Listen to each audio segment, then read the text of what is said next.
Let's see who shows up to this thing.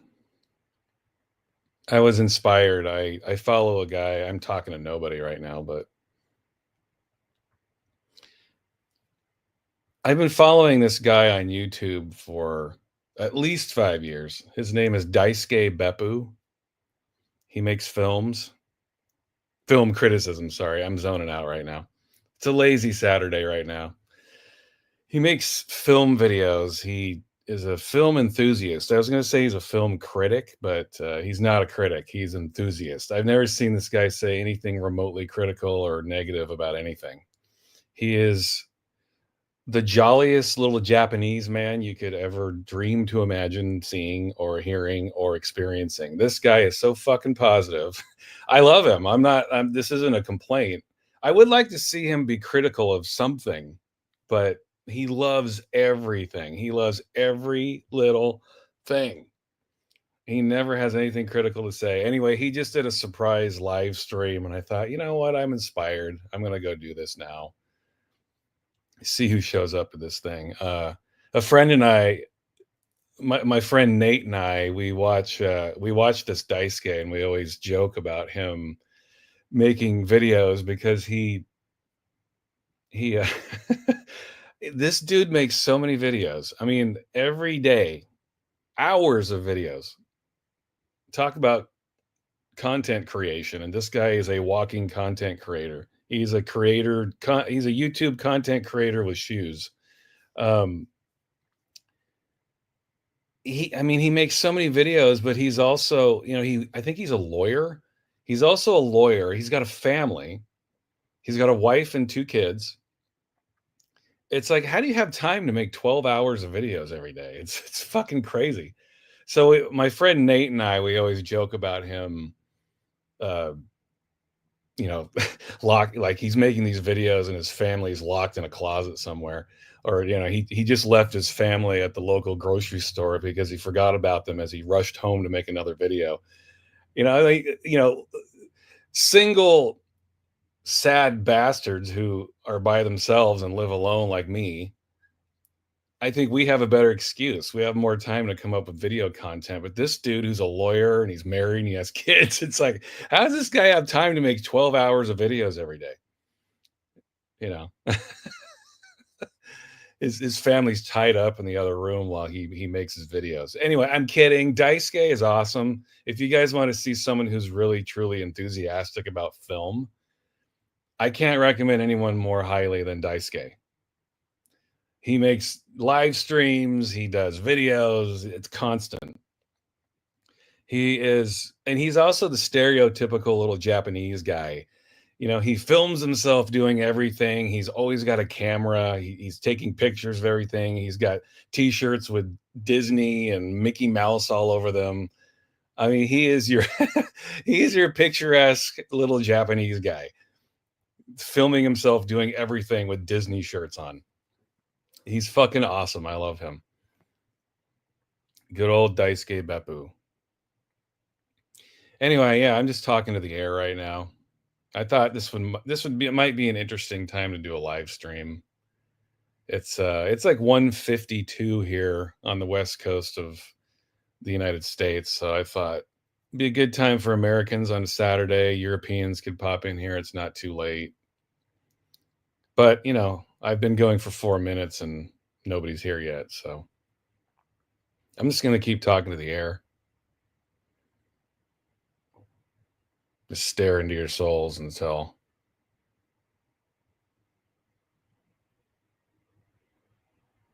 I want you guys to be confronted with this face as soon as you log into my live stream.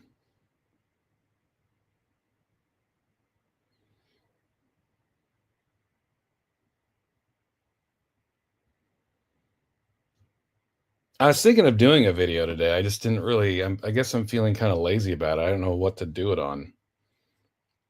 You guys keep asking for certain things, but I don't know. I can't force myself to talk about certain things if I'm not in the mood. So I like to do these live streams. I have some time to kill. I'm getting ready to hang out with a friend of mine tonight, and her and I are going to watch a movie and dabble in a certain green substance, an herb. Let me put it that way. We're gonna dabble in the herb tonight as we watch a movie. But before I do that, I have a few hours, and it doesn't matter anyway because no one's gonna show up. All right, I'll just keep staring. I'll hang. I usually give this a good 10 minutes. If no one interacts, I'll just bounce out of here. Fair enough. It's Saturday. No one's around. I get it.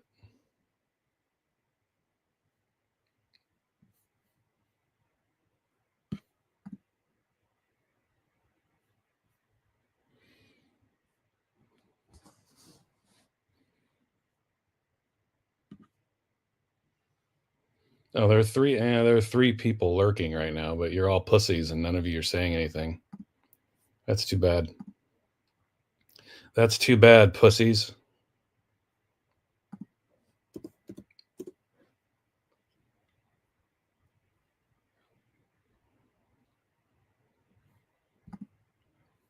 One of them just left. What, you don't like being called a pussy? What? Jesus. So sensitive. Good Lord. That's how I instigate interaction as I insult people. That's my strategy. How do I get people to interact? Let me insult them for a few hours. I hate my audience. Fuck all of you. Sitting there being pussies and lurking. Fuck you. Let's see if I can lose everybody. No, there's still 3 people hanging on.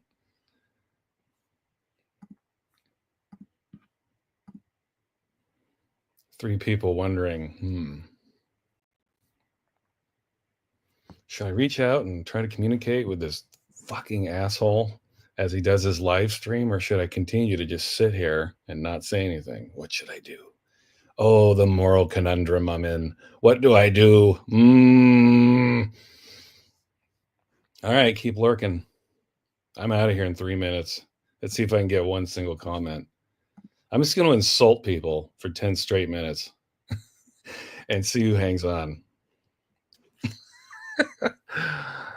Oh, Lord. Let's see. I'll just keep, let's see here.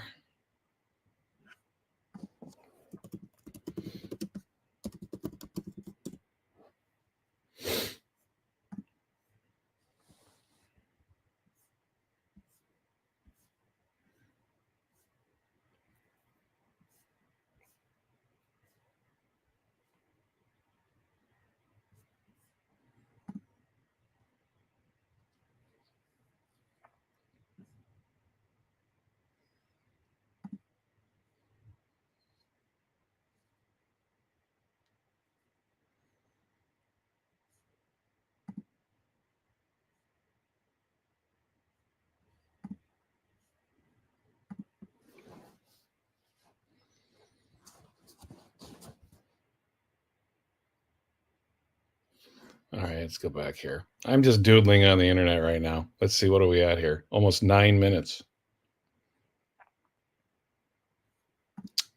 All right. One more minute.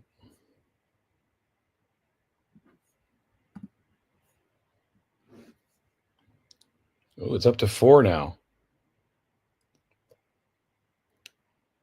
4 people that I can insult relentlessly. 5 people. 5 people. Holy crap.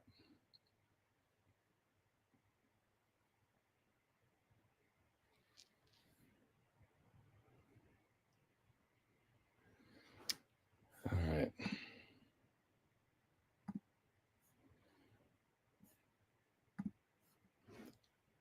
Vuk. Is that how you say your name? Vuk. I was just how are you, Vuk? I was just insulting nobody in particular. Nobody was here, and I've just been, mumbling to myself and insulting people to see how many people come in and then leave. So maybe you missed all that. I don't know. What's my opinion on the birds? Oh, I like the Birds. Yeah. I assume that you're a fan, right? Vuk, where are you in the world? Vuk, that's a very Eastern European name. I'm guessing you're somewhere in that region. Yeah. Oh yeah, I love. You know what? I love Gene Clark for sure. That No Other album of his. Holy shit, what an album! But I love the Birds. I love Gene Clark. Yeah, for sure. Serbia. Oh yeah, you've popped up before, haven't you, Vuk? I've seen you before. Yeah. Did we talk about Serbian film, Vuk? Was that you? We're talking about the disturbing magnificence that is the Serbian film, the film that's been banned everywhere. Yeah, the yeah, Serbian film. People think they've seen disturbing shit, but have they seen Serbian film? That's the question. Yeah, yeah.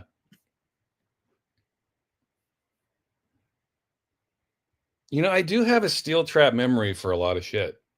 I do have a bit of a photographic memory. So I do remember you. Thanks for popping in again. Love the Birds. Yeah, sure. Do you like Gene Clark? Do you like his solo stuff, Vuk? Good shit. Ooh, what do we got here?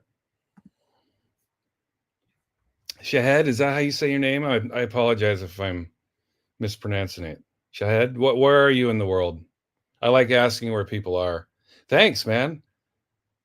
Yeah, man, I've done Jesus. How many Skinny Puppy videos have I done? I mean, I did Too Dark Park. I did what did I do? I did Rabies. I did Cleanse, Fold, Manipulate, didn't I? I did Vivisex 6.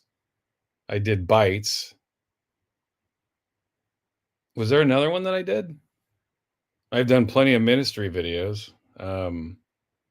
But thank you for watching the skinny. You know, it's funny. I've talked about this before, so I forgive me for repeating myself. But oh, okay, good. Pronouncing your. Where are you in the world, Shahad? Are you? I'm just curious. I like to know where my people are. My watchers. I forgot where I was going. I lost my. Take a guess.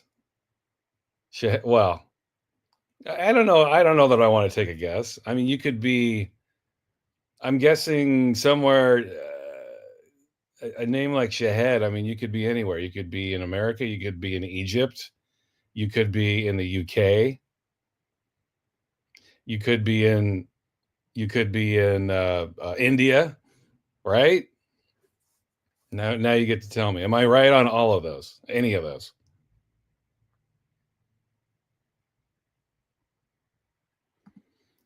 I would guess you're Indian if you're wondering. You're one of my Indian friends. Oh, you're in Iran. Okay. I believe that. I get people from all over the place, you know. Um God, what was it? Well, yeah, I get people from all over the fucking place. It's cool. That's why I'm curious. I like to know. I like to know. In fact, most of the people that show up to my live streams are not in the United States. They're somewhere else. So, um, let's see here.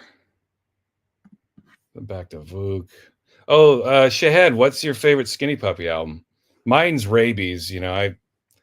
I've talked about that before, but Rabies is my favorite. I just got into them, so I still haven't heard of Solos. Oh Jesus, Vuk, listen to No Other by Gene Clark. Holy shit!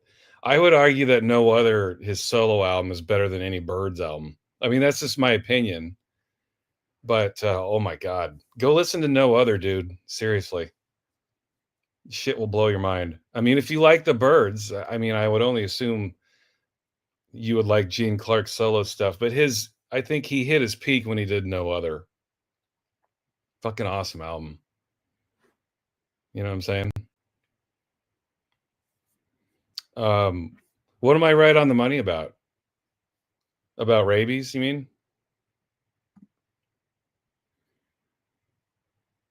Yeah, rabies is just one of my favorite albums, period.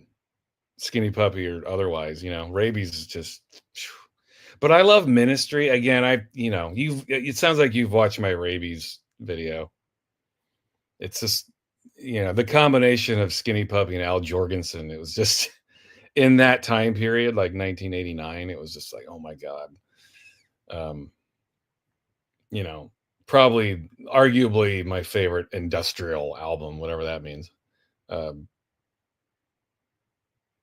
I generally hate coming up with titles and tags for things, but if we're going to talk about industrial rabies is definitely way, way up there.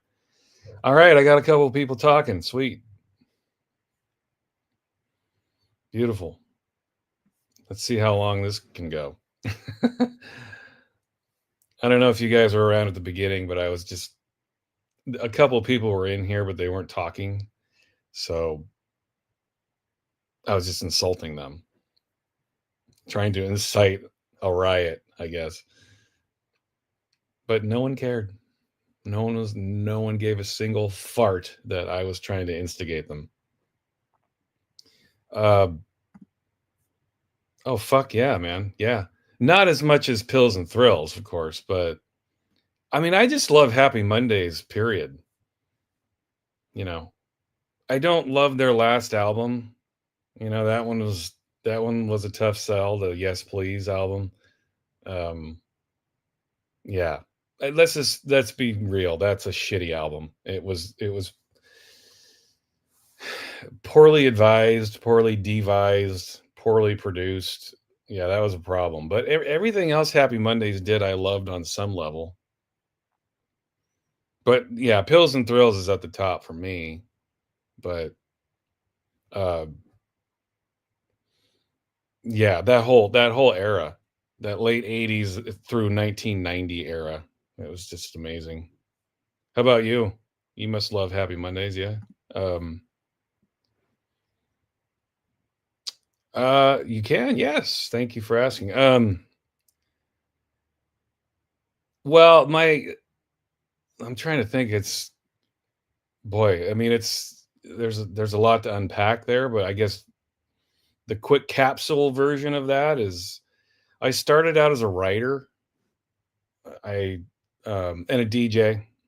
I was a DJ for years. I started DJing in 1990 when I was still in high school. I was like 16 years old when I started DJing.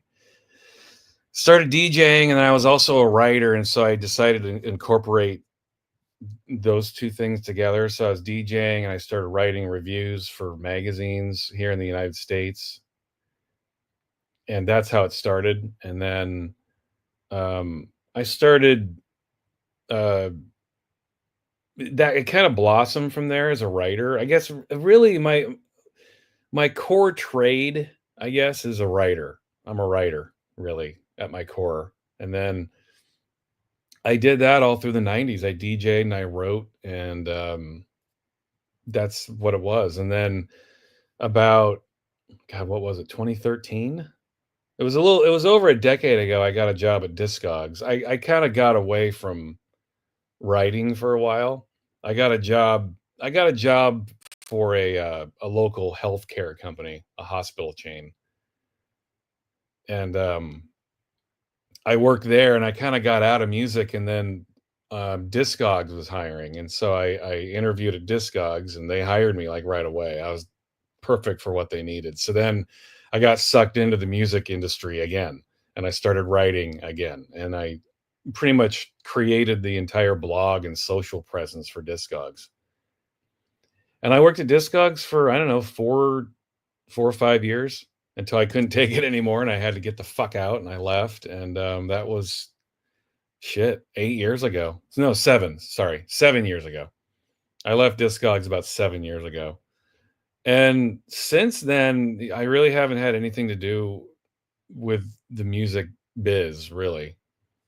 I decided to become a teacher, actually. I started going down that road, and then I left the teaching profession last year because it was a mess. I tend to move. I get bored with the same thing over and over, you know. But musically, that's kind of the trajectory as a writer and a DJ, and then I worked at Discogs, and I mean that all happened over the span of 30 years, you know. But that's pretty much that. I mean, I've made most of my connections really through being a writer and a DJ, just being involved, you know, and being engaged, just being a friendly presence to people, you know. It can get you, it can take you far if you do it right, you know. I hope that answers your question. Um, yeah, what was that? Uncle Dysfunctional? Is that the name of it? Remember that one? I think that's what you're talking about. Uncle Dysfunctional. It wasn't terrible, but yeah, like you said, it was nothing special. I mean, they need a producer, you know. Like they had Martin Hannett, and then they had Paul Oakenfold, and then they had the Talking Heads, the Chris France and Tina Weymouth for that Yes Please album. They just fucked it up. If they could get the right producer, they could probably still do something interesting. But that's Happy Mondays are an entity that needs to be reined in. They're a bunch of fucking maniacs, you know. They need a producer that can harness their energy and their sound. No, no. Magazines like alternative. There are these magazines in America called Alternative Press and B Side. They're not around anymore. They were truly independent music magazines in the 90s. And then yeah, well then the music writing kind of blossomed or devolved, however you want to look at it. I started The writing took me in another direction. I started writing I wrote satire actually. I wrote comedy and satire for some online publications, and then I did consumer reviews. Anything under the sun. I reviewed everything from everything from electronics to furniture to video games to music to movies to anything. Anything you can name that you can buy. I reviewed it. Food, I was one of those guys, you know, like Consumer Reports. You open up a magazine, you read a review about something. Doesn't matter what it is. I was one of those guys who reviewed shit. I did that for a long time. That was really fun. You get a lot of really cool perks. I mean, basically, you get a lot of free stuff. These companies just send you things to review, and then you get to keep it. It's kind of like when you're a DJ. They send you records for free so you can play them and promote them, and then you're not expected to send them back. You just keep them. It was the same in the space of consumer products. These companies would just send me shit, and I would review it and I would keep it. I mean, a huge portion of what I have, like my TV. I have a big screen, a widescreen, beautiful TV, and I got it for free so I could review it. It's a pretty cool deal. I don't do it anymore because of reasons. They basically started treating us like employees where we had to pay taxes on the shit we got. That was never the case. They just sent you free stuff. It was free and clear, no tax implications, nothing. And then several years ago, they started treating us as independent contractors where we were being taxed on the value of everything we were being sent. And so all of a sudden it was costing me money. So it was like, yeah, I'm not doing this anymore. But for a while, it was really fun. It was a fucking blast.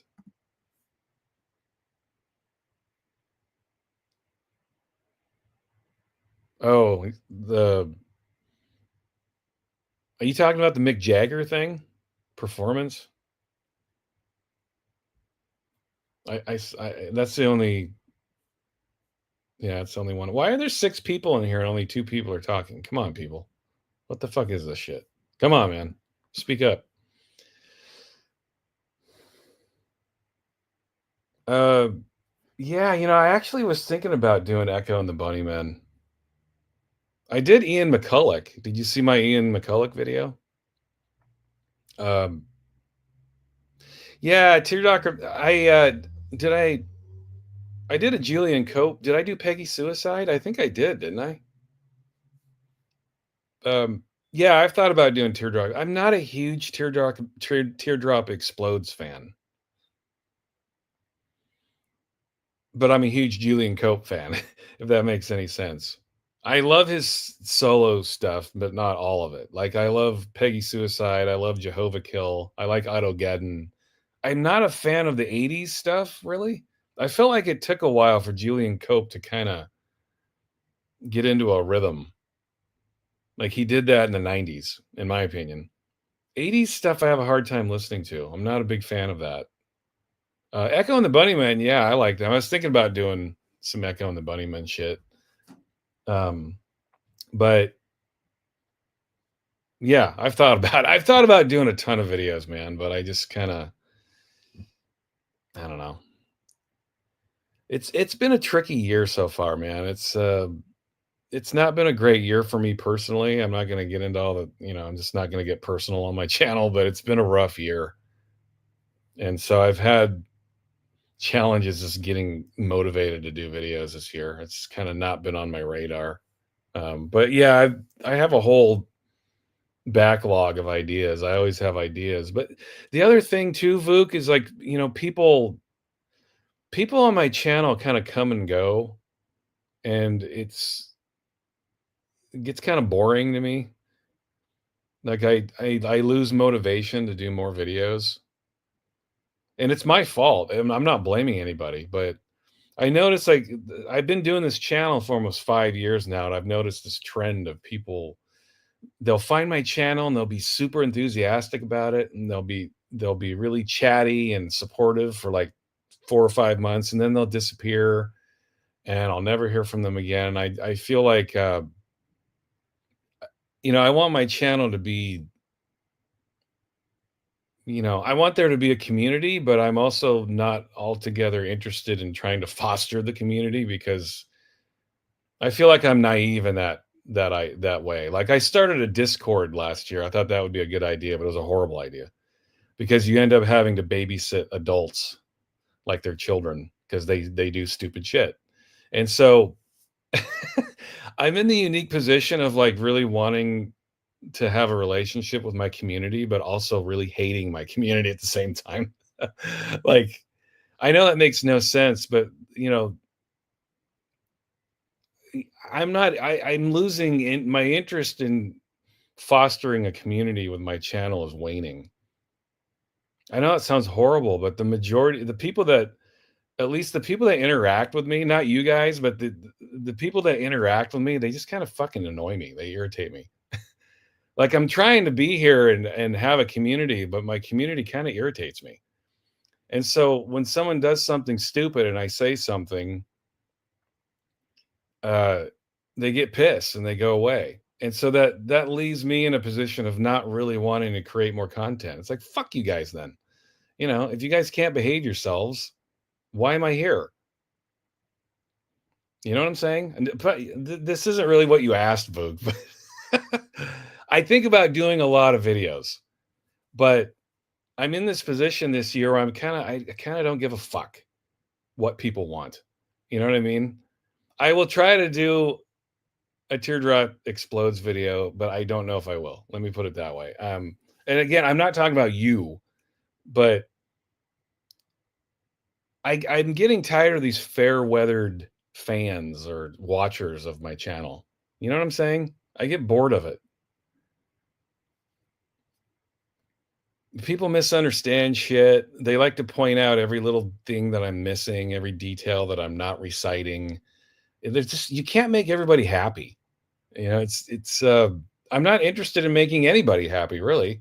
My channel is here for people to explore and watch, and if you don't like it, fine. But I get bored. I hope that makes sense. I will try to do as many videos as I can, but I've been less interested in doing it lately.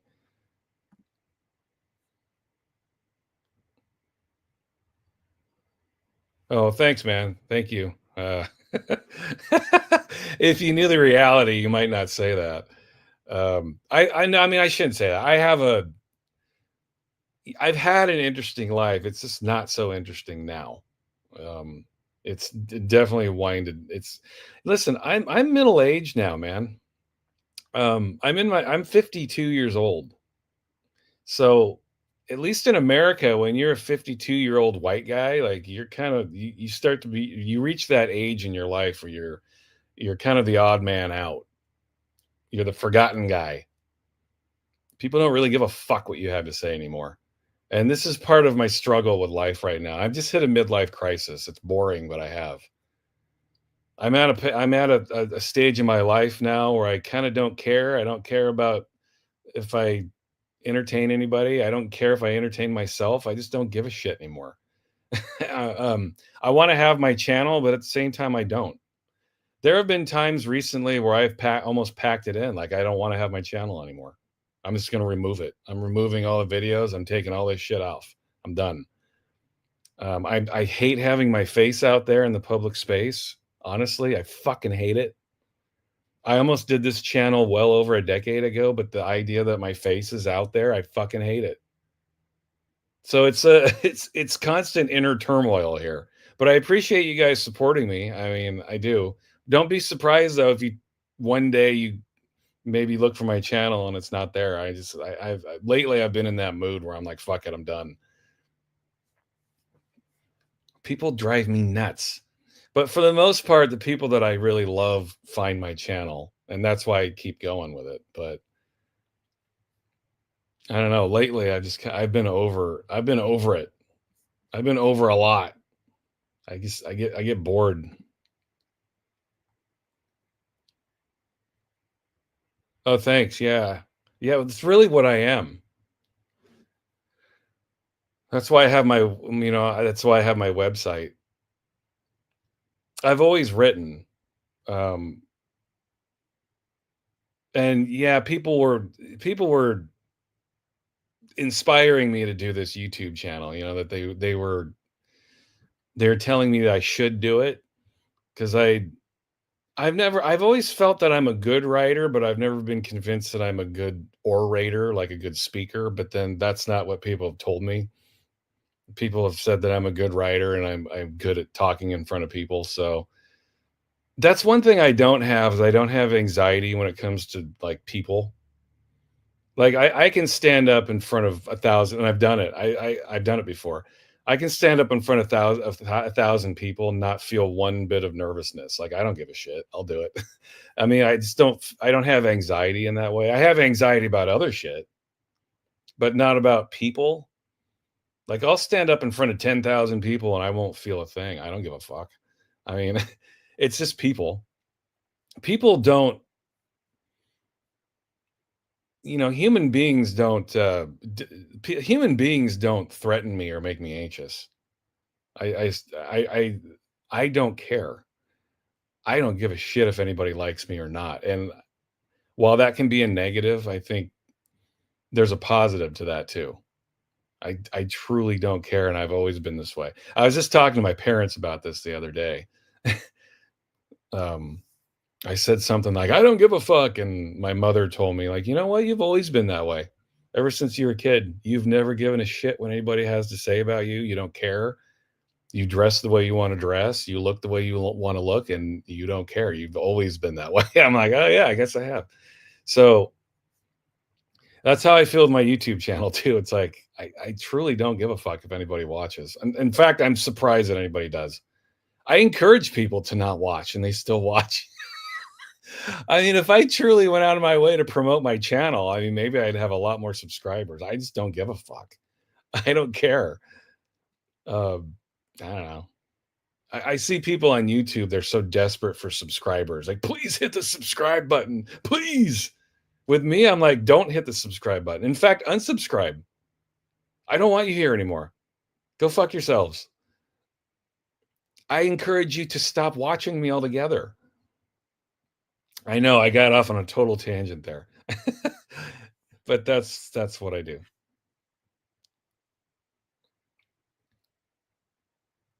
Yeah, that's all I can do, right, Vuk? I mean, I don't know. Fuck.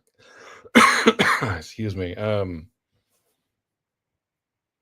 Yeah, I mean, I'm just in a mood lately. This has been a fucking brutal year. It has really sucked. I'm just kind of I'm just kind of over it. And Jesus, I mean, we just hit spring, Hence the title of my video. The first weekend of spring.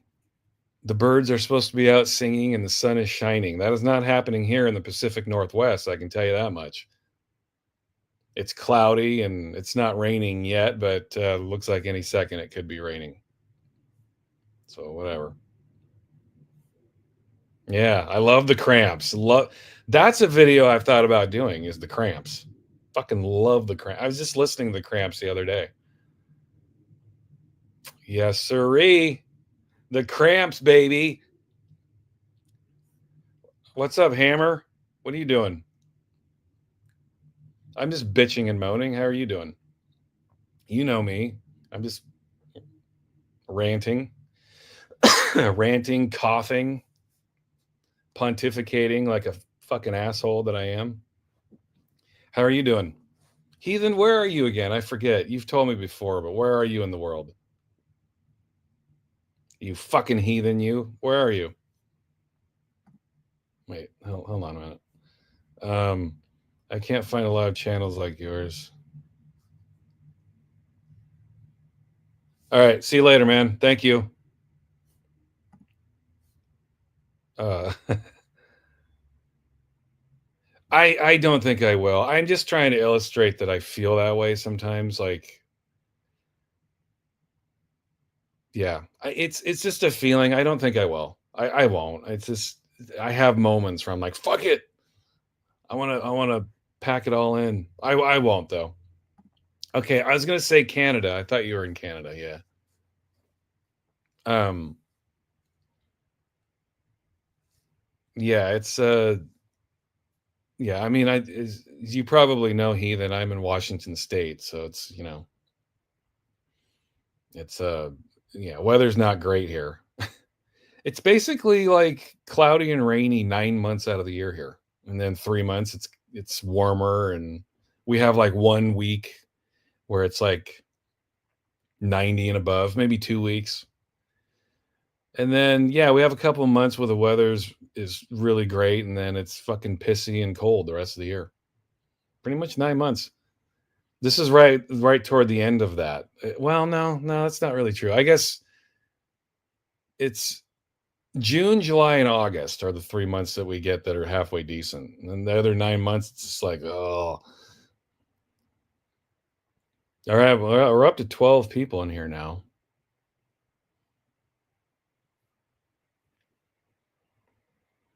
Oh, now we're down to 7.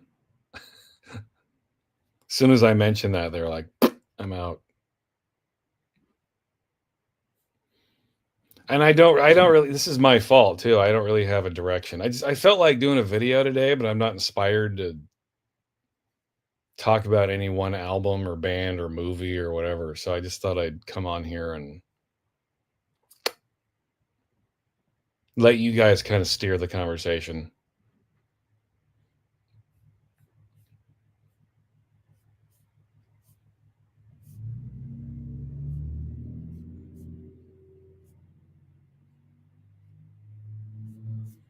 I will continue to stare at you guys blankly until someone says something that we can chat about. There are 10 people in here now.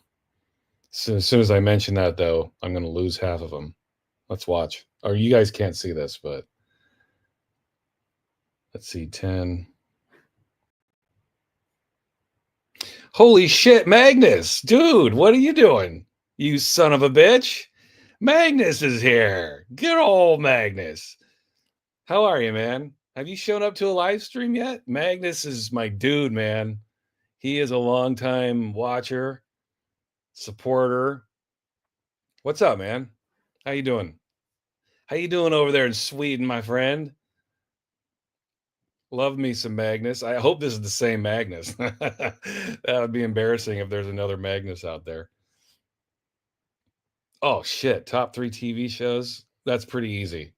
Sopranos, Breaking Bad slash uh, Better Call Saul, and oh man, maybe it's not so easy. Probably Curb Your Enthusiasm. Sopranos, Breaking Bad, Curb Your Enthusiasm. And Larry Sanders Show would be honorable mention for Larry Sanders Show.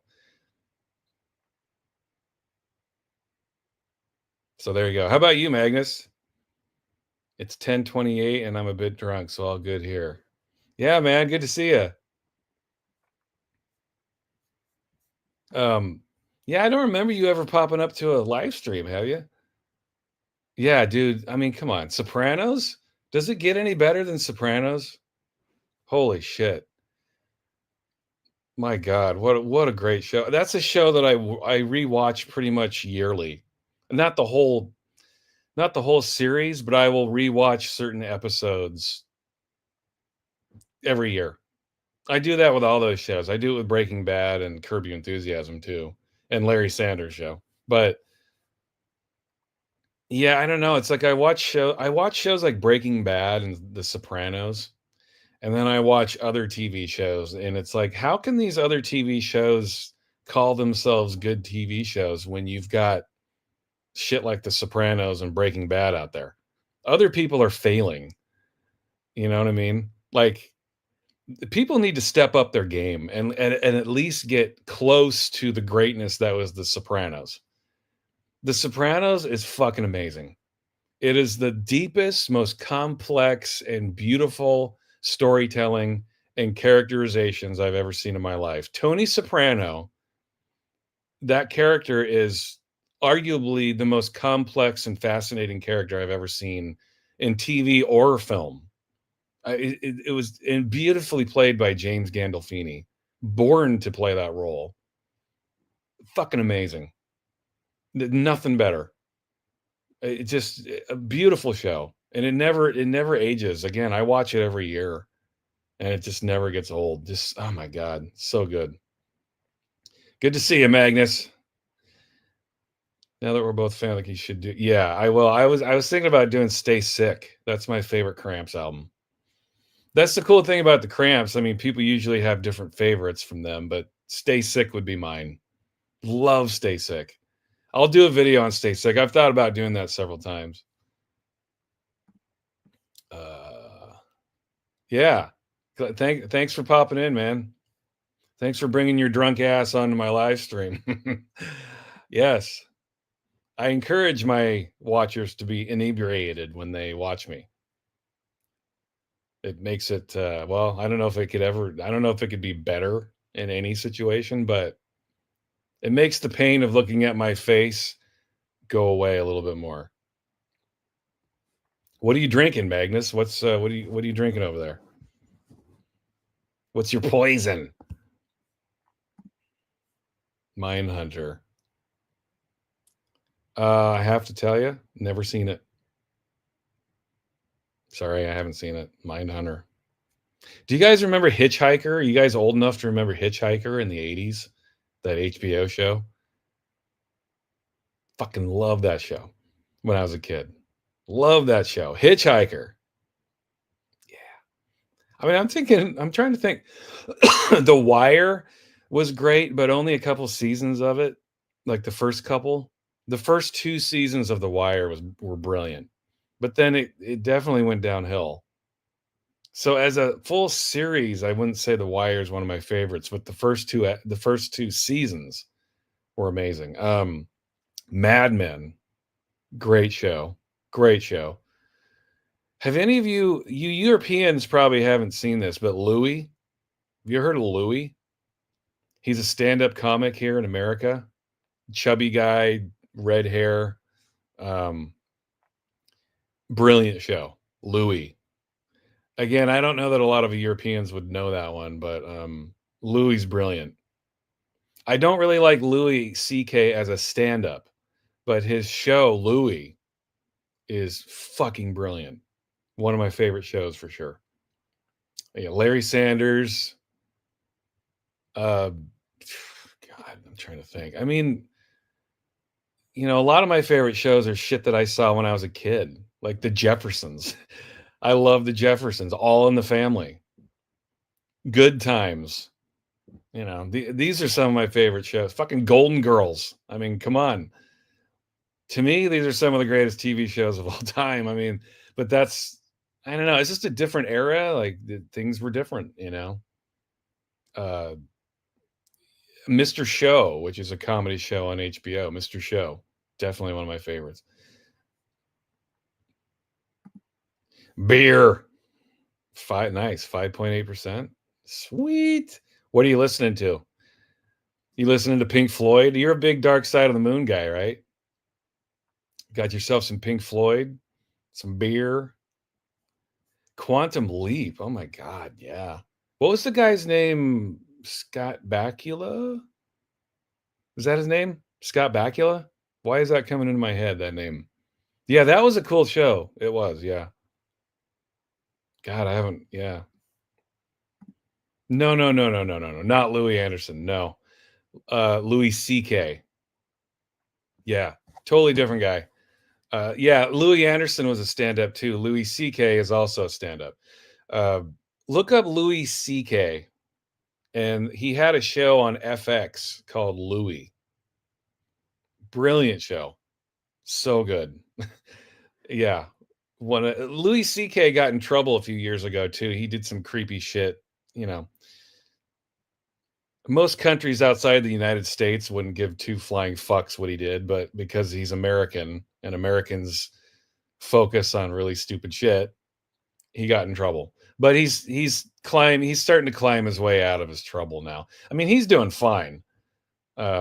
He's made enough money where he doesn't have to worry about this shit. But uh the fact that he did some slightly creepy shit with some women who tattled on him. That's something that happens in America a lot.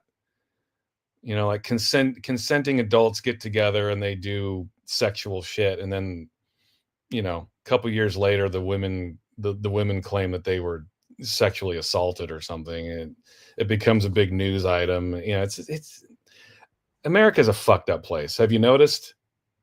I don't think you have to be in America to understand that America is a very confused place. It's a very, very fucked up place right now. Everything from our leadership to our job market to people's obsession with social media. It's a fucking depressing place to be. United States of America. Fucking hell. Magnus, take me in Sweden, will you? Can I go live in Sweden, please? I know you guys aren't looking for Americans, but Jesus Christ, get me out of here. Mad Men is, oh yeah. Mad Men's brilliant. Yeah. Mad Men, for sure. I remember when Mad Men was a thing. I was I was in college getting my second degree, and people were convinced I looked like Don Draper. I got that a lot. I'll take it, man. I'll take that. Love that show. Magnus, I love me some Mad Men. Mad Men is a great show. Yeah.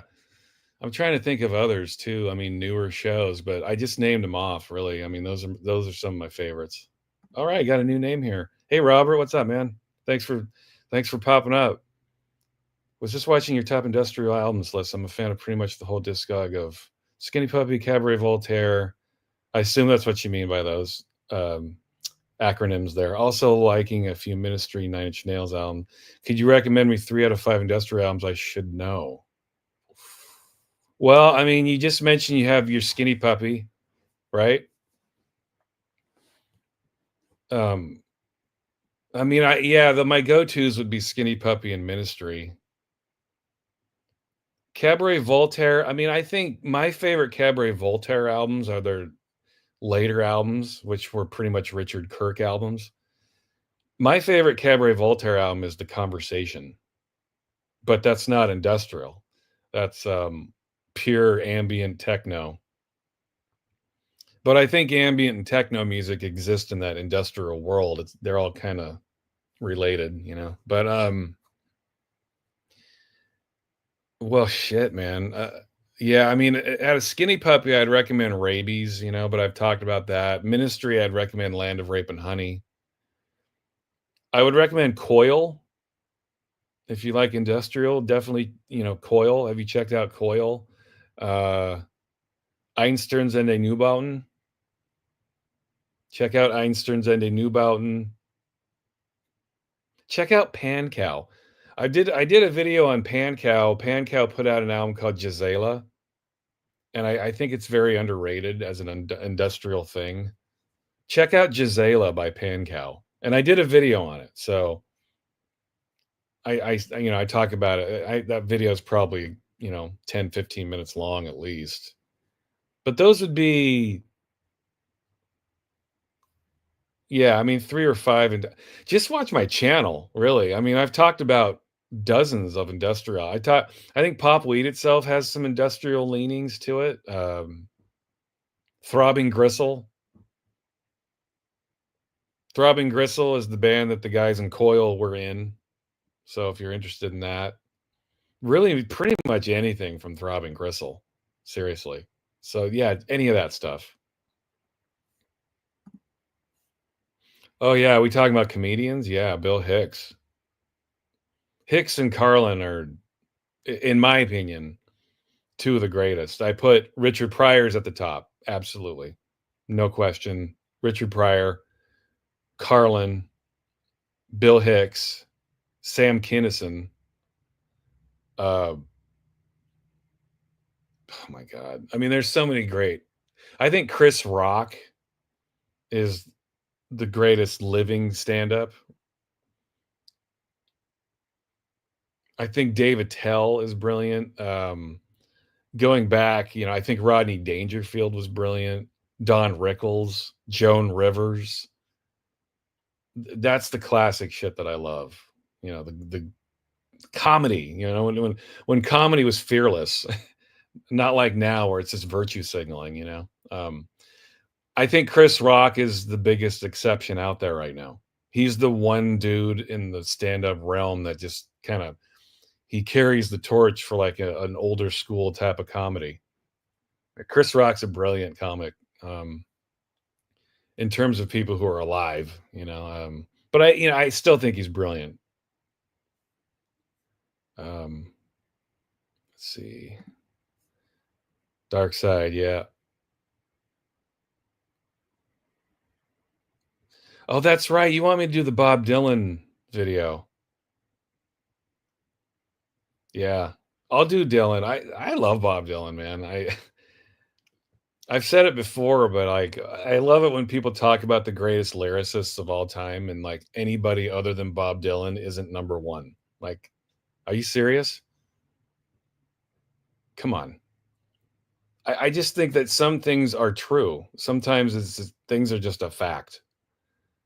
And when you talk about lyrical poetry, lyrical mysticism, the ability to transcend things with lyrics, nobody has ever done it better than Bob Dylan. The dude's like, I mean, that dude was rapping way before rap and hip hop were even a thing. That dude was rapping back in the 60s, his version of it. But dude, Bob Dylan, come on. Who's a better lyricist? Nobody. That's the answer. There's one answer to that. Nobody. Yeah, Bob Dylan's the man for sure. Actually, I interviewed Marilyn Manson. Yeah, I don't like. No, I couldn't care less about their music. No interest. But I like him, Brian Warner. Like very nice guy. When I interviewed him, he couldn't have been nicer and more down to earth. Very funny, really funny. Um, Super nice guy. I have no problem against him personally. I don't like the music. I don't give a shit. But I appreciate that he gets to say what he wants to say. He's got a very unique, obviously a very unique take on things and a unique look, and he's a unique guy. But not a fan of the music at all. No. Women of the SS. Yes. By the way, hi Dan. You're a new name. I don't think I've seen your name. Where are you at? Are you here in America? Dan Williams? That sounds like a good old-fashioned American name. Dan Williams. Doesn't get more American than that. Uh, yes, but I didn't know this John Zwiz. I don't know that name, but yeah, I have seen that. Why do I? Okay, well, I don't know. But I have, yes. I miss Maryland like it. Yeah, I mean, it's like Trent Reznor. Like I kind of like him. You know what I mean? It's like I sometimes I appreciate the person. I like where they're coming from, and I like that they're doing their thing, but I don't really like their music. You know what I mean? Like I feel that way about Nine Inch Nails too. I don't like the music, but I like him.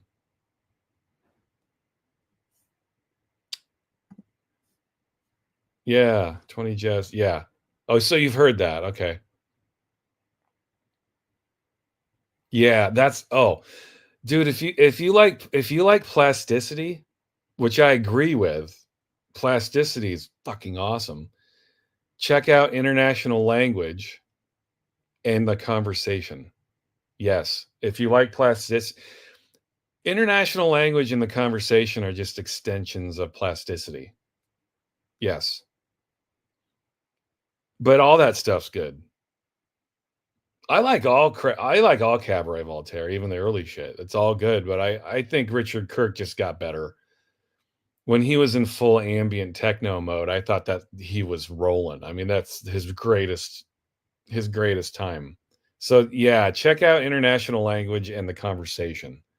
Amazing, amazing albums. Oh, you're in the UK. Okay. I mean, yeah. Okay. Um, America, US, UK, it's pretty much I don't know. I feel like the US and the UK are pretty much it's pretty much the same culture at this point. It's so similar. It's never been more similar. And that's the sadness about the internet. Makes the world much smaller. But Dan, thanks for coming here. I appreciate you, man. Have you been watching my channel for long? How'd you find me? What's the kind of music you're into? Oh yeah, yeah, yeah, yeah, yeah. Okay, yeah. Yep. Thank you. I couldn't put together. Thank you. Oh, I love Richard Gervais. Yeah. Love him. Again, I really you probably Magnus, I don't need to tell you this. I feel like you and we have tons of the same types of approaches and opinions, but uh I like comedy that's ball busting, like people in the industry, the entertainment industry, they should be made fun of. I think there's too much reverence with artists. Artists need to have they need to have a sense of humor about themselves. And Ricky Gervais, I mean, talk about a guy who doesn't give a fuck. That dude is pure punk rock when it comes to comedy. He couldn't give a single shit what you think. And he's funny. So there are plenty of people who don't care what you think, but are they funny when it comes to comedy? He is. I think Ricky Gervais is a genius. I cringe too when people say I prefer the American Office over the British Office. Like, what? Get the fuck out of here! You prefer the American Office over the Brit? Have you seen the British Office? Please. I think people say that The Office created a genre. I don't know that that's entirely true. I think it did in some ways. I think Ricky Gervais took his lead from the Larry Sanders Show, and I think he would be the first to admit that. Larry Sanders is, I mean, way, way up there in terms of like that breaking the fourth wall type of comedy. And David Letterman is also, Letterman would be one of my favorite TV shows of all time too. And I know in Europe that doesn't mean a fucking thing to you because you guys didn't have Letterman, but Letterman was a huge show for me in the 80s and 90s. And I think Larry Sanders kind of extended upon that. And then Ricky Gervais extended upon that even further. So, yeah, Gervais is a fucking genius. What was that band he had in the 80s? Like Shiona Dancing or Shiona Calling you know what I'm talking about? He had a new wave hit. The dude's a musician too. Talk about an interesting career arc. Um, oh yeah. You mean American culture and British culture just aping each other at this point? I remember the first time I went to the UK in the 90s, like early 90s, it was like, holy shit, it was like a whole new world. And I don't know, it just seems I don't know, man. I mean, obviously there are differences, but boy, I feel like in recent years it's things I don't know, the world gets smaller. That's what the internet does, right? Um no, I don't. This is one of the tragedies of there's so much old stuff that I don't have any access to. And I don't know, I wouldn't be able to point you to the right magazine that they popped up in. I don't even know what issue it was in. I have no fucking idea. Sorry. It pains me. There's a ton of interviews that I've done over the years that I don't know where they are. I have no idea how to find them. Same at Discogs. Discogs updated their blog a few years ago. They removed a ton of my shit. It was heartbreaking. I was able to salvage some of it and save it, and I posted a lot of it on my own website, but there's tons of stuff that's just lost. They didn't bother saving it. I contacted them about it. Oh yeah. There are backstories to all this shit that I don't even tell you guys. But I reached out to them and yeah, they didn't even bother saving any of it. They just deleted thousands of hours and thousands of words of stuff that I did. It's just all gone. Oh, sorry. Whoops. We got rid of that. Fucking assholes. Ugh.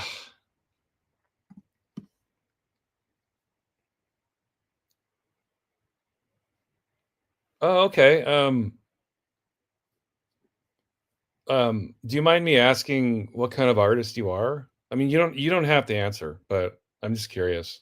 I like to get to know my audience as much as I can. Um, like when I ask what kind of artist, like what kind of music it is, you know what I mean? But again, if you don't want to pigeonhole your sound, I understand that because I don't really enjoy trying to slap a genre tag onto anybody. But the Jaffa Kid, okay. Do you have shit on Discogs? Like, if I look you up here, which I'm gonna do, hope you don't mind. Sorry, guy. I know this is boring, but I'm looking up the Jaffa Kid. Jaffa. Oh shit, yeah, you got plenty of stuff up here. Okay. Oh yeah, I hope you don't mind me creeping on your Discogs page here. I'm just curious, you know. Um, it says IDM and ambient. You might take offense to that, but that's how Discogs has got it. Don't you love Discogs, by the way? Like, you'll have an album that's complete ambient, but then like you'll have a 2-hour album that's all ambient, and then you'll have like 1 minute of like distant tribal drums or something, and they'll call it techno. Like, really? Is this techno? Techno, breakbeat, acid. All right. I'm gonna check you out for sure. Wow, you got a lot of stuff, dude. You are a prolific individual. God, I feel embarrassed I haven't heard of you, man. I will say it looks like most of your stuff is digital. I don't really pay attention to digital. I'm kind of a record dork, you know, so that's my fault. But I'm glad that I'm learning about you. I'll definitely check you out for sure. Looks like your most recent release is NE2 Electro, yes? Nice. Did you did you see one of my recent videos where I was talking about Carl Finlow? I assume if you make electro music, I assume that you like electro. Keith Tenniswood just put out a new album too. Whenever a Radioactive Man album comes out, I am so excited. His new album's really good too. Keith Tenniswood's just dude's amazing. like the unsung hero in the Two Lone Swordsmen. Really, I mean, nothing against Andy Weatherall. Obviously, I love Weatherall, but Keith Tenniswood, what a badass. Yeah, there you go. I mean, you probably know I don't really like Nine Inch Nails music that much, but I like Trent Reznor. He seems like a nice guy, you know. Um, yeah, just not my thing, you know. Again, Brian Warner is a really nice guy, super nice guy, really funny. Just a very, it's so funny, like how reactionary people are. They see Marilyn Manson, they see, you know, these religious people think he's Satan or something. But then you talk to him, it's like, are you serious? Like, he's the nicest guy, very thoughtful, very funny. He wouldn't make the music he does or be as engaged as he is if he wasn't a caring person on some level. But people see the fake contact and the makeup and they think it's Satan. It's Satan incarnate, you know. Like, please. People are so ridiculous. Yeah. Extras anything with him. Yeah. Did you, Magnus? I don't know if you give a shit about Depeche Mode, but there's a YouTube video out there. Uh, I don't know who the guy was. It was a British show, or maybe it was Irish. I don't remember. But there's a TV show. I think it was, well, anyway, somewhere in the UK, there's a interview show where Depeche Mode were on and Ricky Gervais was on at the same time,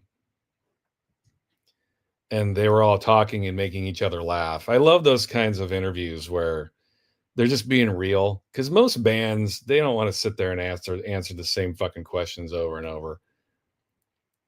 Uh, it's but they got Depeche on there with Gervais, and it was pretty funny. Yeah, Larry Sanders was amazing. Uh, One of my favorite shows. Absolutely, top five.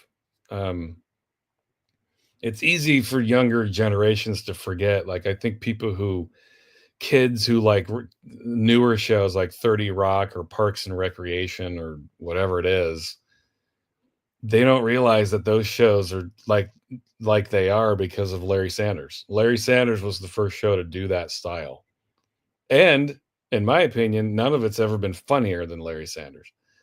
Absolutely brilliant show.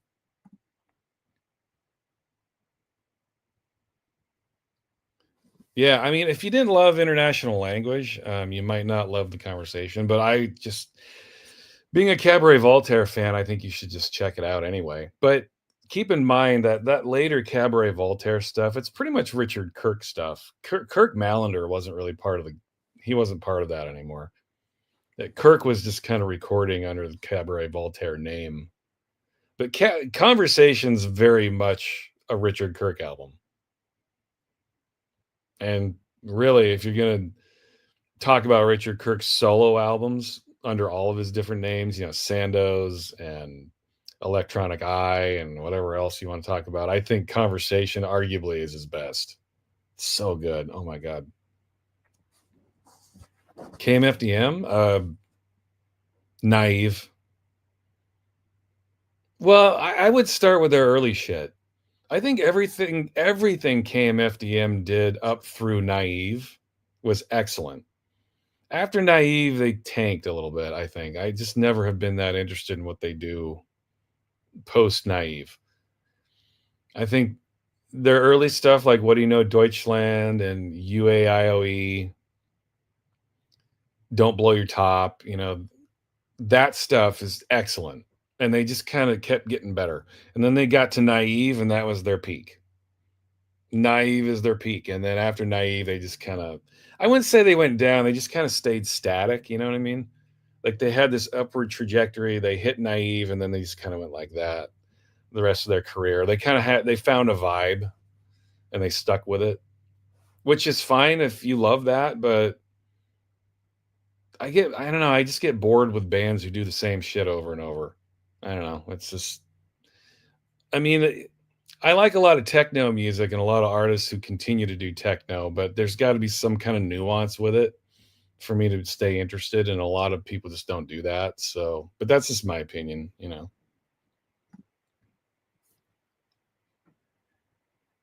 Yeah. Yeah, it's just depressing. It really is, it's because, yeah, I don't know, I pay attention to politics all over the world. A lot of American no, I shouldn't say that. Americans in general don't tend to do that. I know this is nothing Europeans don't know. I mean, it's the reason why most Americans don't speak any other language than English. In Europe, people speak, everybody speaks English in Europe. I mean, I remember when I worked at Discogs, I lived in the Netherlands for a couple years, and fucking Dutch people speak English better than Americans do. They seem to have a better grasp at the basic functionality of English than Americans do. I'm not even shitting you. I'd be talking to a Dutch person and you couldn't even tell. They barely had an accent. You go to America and people are, I'd like some more fries with that. I mean, dude, Donald Trump is our leader. What more do you need to understand how lost this country is? Sorry, I didn't mean to I didn't mean to trail off there, but both sides, again, people think that because you're anti-right, you're left. I'm not left either.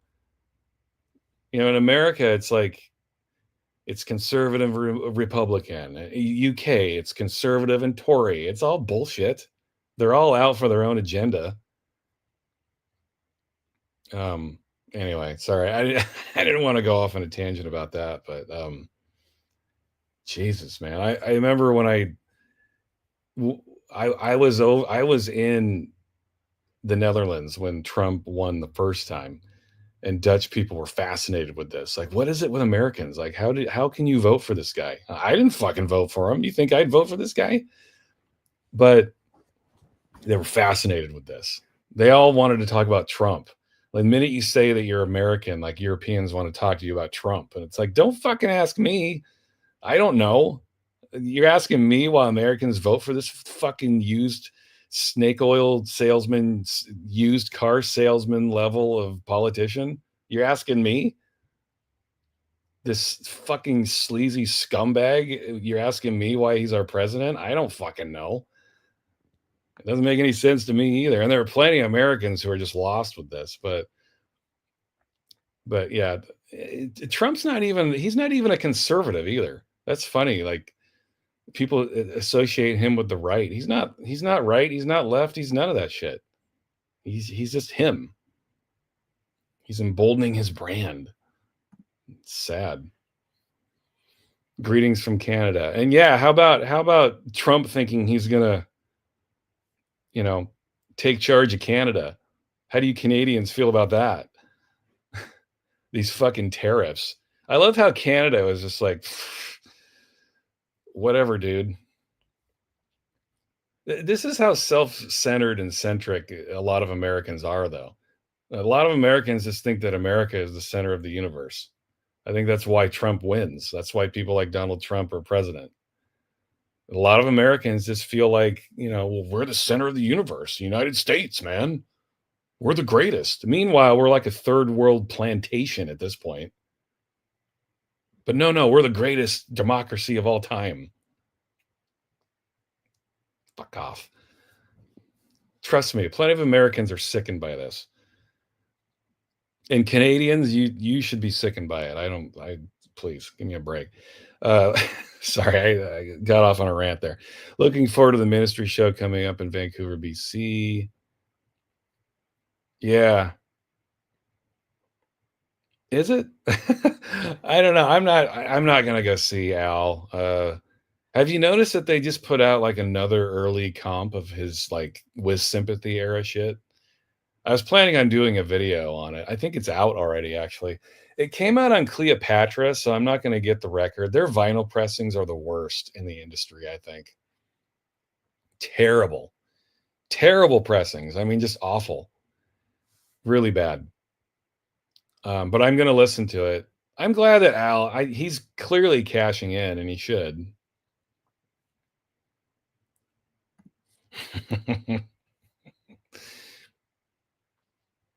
I'm with you, buddy. I was there.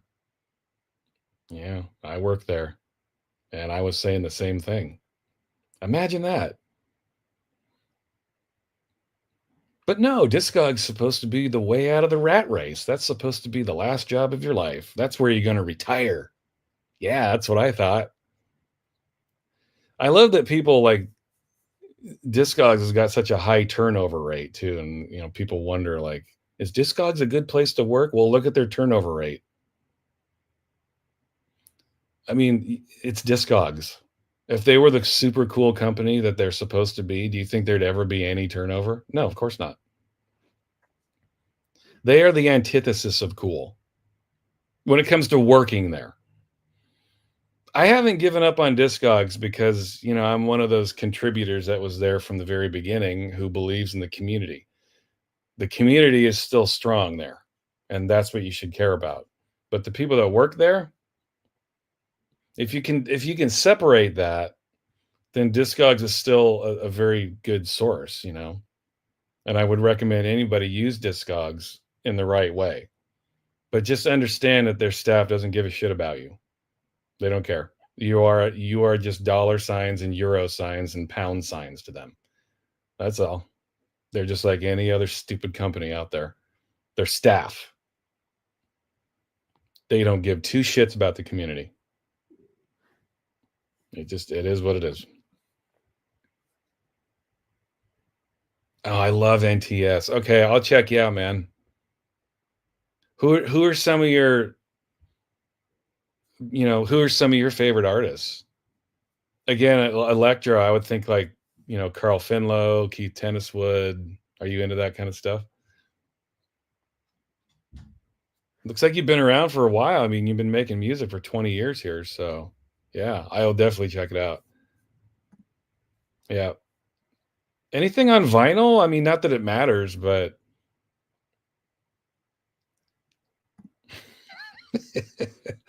I wouldn't say it's a wreck. You're prolific. You're prolific. Let me look. I'm going to look you up again here. I'm going to check this out. A lot to sink my teeth into, man. I love it.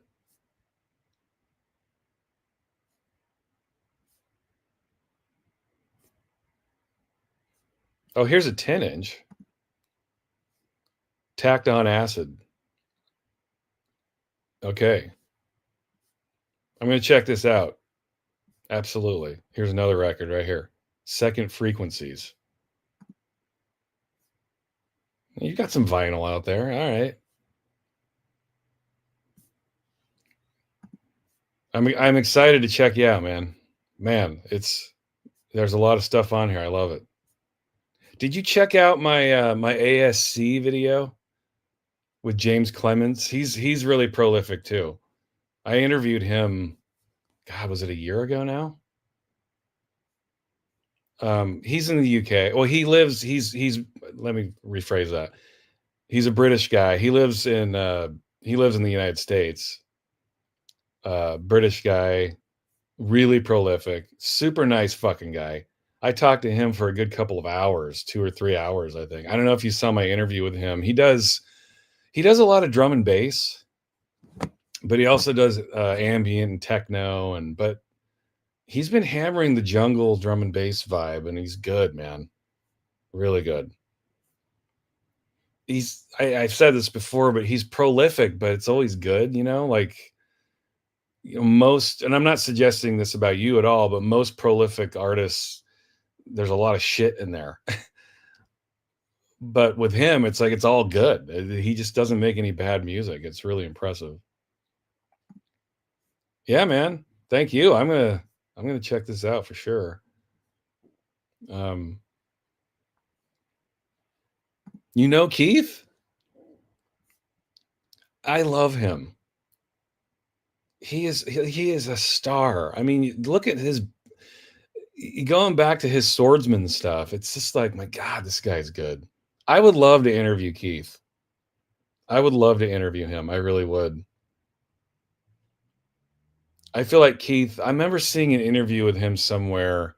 He said one of his favorite albums of all time was Autek or Incunabula, and I was just like, oh, me too.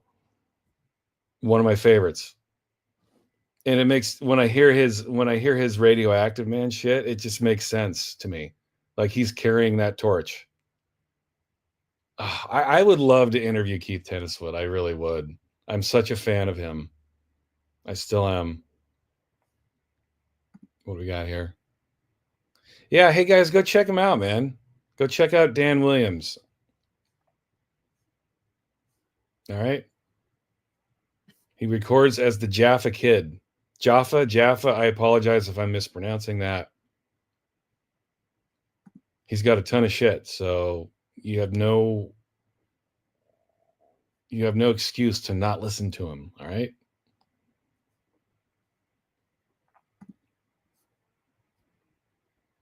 Yeah. Good old, good old Al. Yeah, find it. It's funny. Depeche, they're funny guys, but you can tell they just get bored with the same questions over and over. But who doesn't love Depeche Mode? I remember, in the 80s and 90s, the British press really hated Depeche Mode, and they couldn't get over that chains and whips phase they had, like the master and servant phase. The British press had a really hard time getting over that. They just wouldn't accept Depeche Mode, but Americans were way into it. And Depeche Mode's huge, man. I mean, you can't. They are one of the, they're almost craft working in at this point in terms of their influence.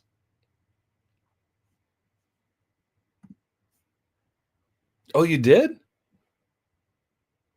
Oh, really? Okay. Shit, I thought that was just like strictly American. Oh, I love David Letterman. Yeah, brilliant show. Definitely way up there in the top 10 for me. I mean, if we're just talking, I think of television shows as just that, whether it's a comedy show or drama or whatever channel it was on. Letterman was huge. Letterman was massive. Johnny Carson obviously created modern stand-up in a lot of ways, but I think Letterman, he was the first subversive, cutting edge person to do it. And he crushed. I mean, Letterman was the man. He still is, as far as I'm concerned. I will always watch anything Letterman does. I think he's brilliant. Where in Sweden are you, Magnus? Are you you know, I mean, it's not like Sweden's a huge country, but how close to Stockholm are you? Let me say that. Yeah. Yeah. Yep. That's all it is, Dan, right? I mean, you said it way better than I could. I mean, which puppet do you want to vote for? And again, I've bitched about this before on my channel, but it's really frightening, like the lack of discourse. Like, again, if you say you don't like Trump, people just assume you're automatically left, and it's like, no, that's not true. I think for myself, I'm not interested in voting for any puppet, whether they're on the left or the right. And like you said, it's all advertising. It's all psychological warfare. It all comes down to the dollar every time. Every fucking time. It always comes down to money. It's so goddamn boring. I mean, just mentioning this, people think that you're anti this and anti that. And then, no, I'm just pro independent thought. Especially here in America, everything is so money centric. It's sickening. It's sickening, man.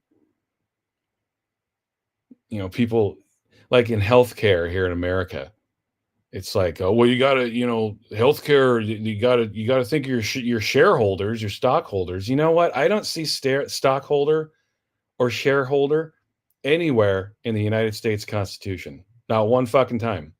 What I do see is the word democracy. I see that over and over. So what are we talking about here? Are we talking about protecting our fucking shareholders, or are we talking about a democracy? Because they don't have anything to do with each other. That's the reality that we're in here in America. Just the rewriting of history as it pertains to 1% of rich people. Dude, it's a fucked up situation here in the United States, man. And, in the UK, you guys are experiencing the same shit. This fascistic level of discourse. It's fucking I mean, look the kind of shit that's happening in Germany again right now. It's like whatever. Sorry, I don't mean to get political, but it's like, my God, man. Are we One thing humans will always be consistent with is that we never learn from our past mistakes ever, and we never will. As a whole. There are those of us who are conscientious about it, and then there's the everybody else. We never learn from our mistakes.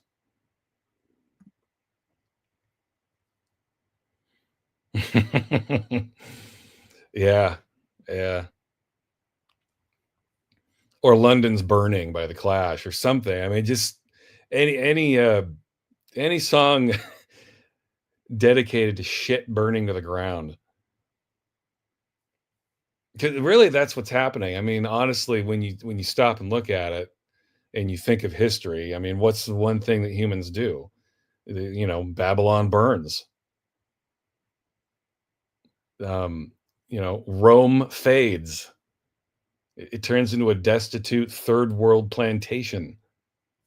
This is what humans do, man. Legacies crumble, and that's what's happening. I mean, it's happening right before our very eyes. I mean, I'm not trying to magnify. I know that each generation, each decade has these types of moments, but what we're going through right now, it seems pretty intense, man. You know.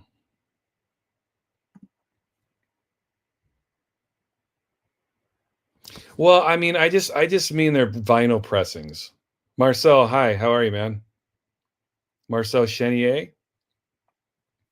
Um, where that's a very French sounding name. Are you in France by any chance? Belgium, maybe?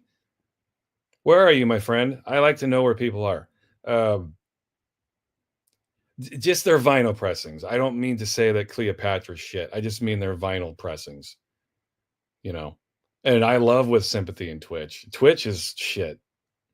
Other than Land of Rape and Honey, Twitch is my favorite Ministry album for sure. Spectrum, what's up, dude? Are you the guy? Um, you're the one that commented on the Howie B video, right? How's it going, man? I feel like I've seen you before somewhere. Are you on Discogs too? Well, whatever. I don't want to call you out, but thank you for watching. I could talk about Howie B all day, dude. I love Howie B. I love him. I love him.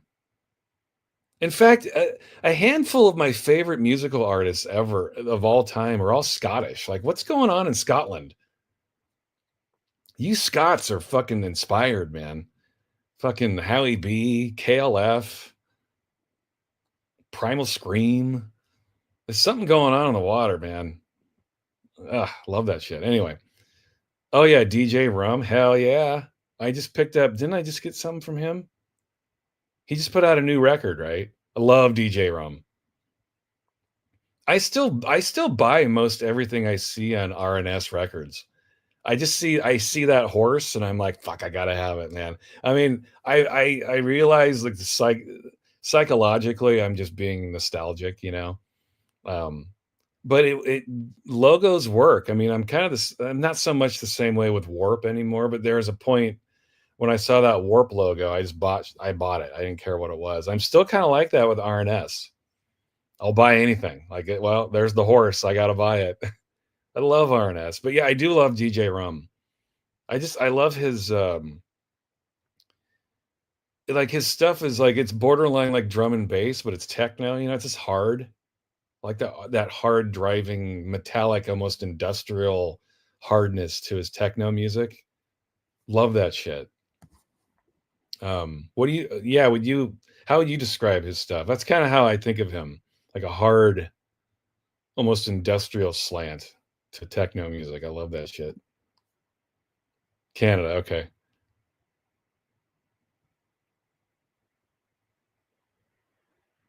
Yeah, that's happening here too. I mean, it's tricky though, Marcel, because um, I think that the left is getting tripped up on so much shit. They are focused like it's this like the left. They're generating revenue by this shock culture by whatever Trump does, and I think those of us who aren't left or right, we see the reality, and that you know what, being shocked by what Trump does and calling him names doesn't make any difference. Trump's already in office. He's already there. People want to vote for this guy. We got to think 10 steps ahead. We can't just be reacting. This is what the Democrats and the lefties are having a really fucking hard time with right now, is they are caught up in this reactionary culture. But it pays to be in that culture. It pays to be in that mindset. And so they just keep milking it. And meanwhile, Trump's our leader. He continues to do shit. He's going to be our president for the next 4 years. You know, the lefties were busily trying to throw him in jail the entire time Biden was in there.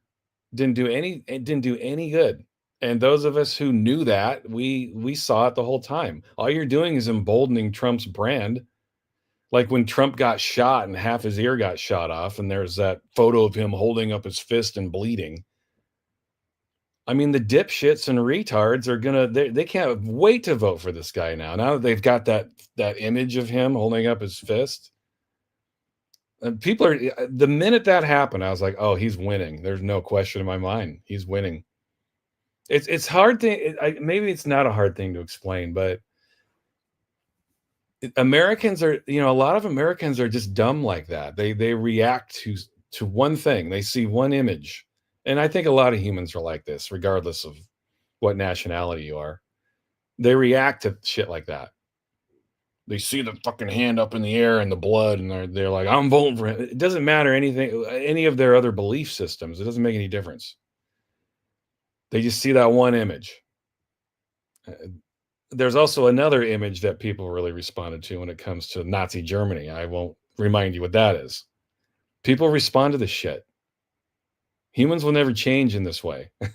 And so you're right. Here in America too, there are plenty of Americans right now who are waiting for this. Like, it will happen. I think but it takes the stranglehold on the American media is so bad. It's either far left or far right. There's really nothing in between. If you want to get any kind of news source that's remotely neutral, you got to go to other parts of the world to get it, like Al Jazeera.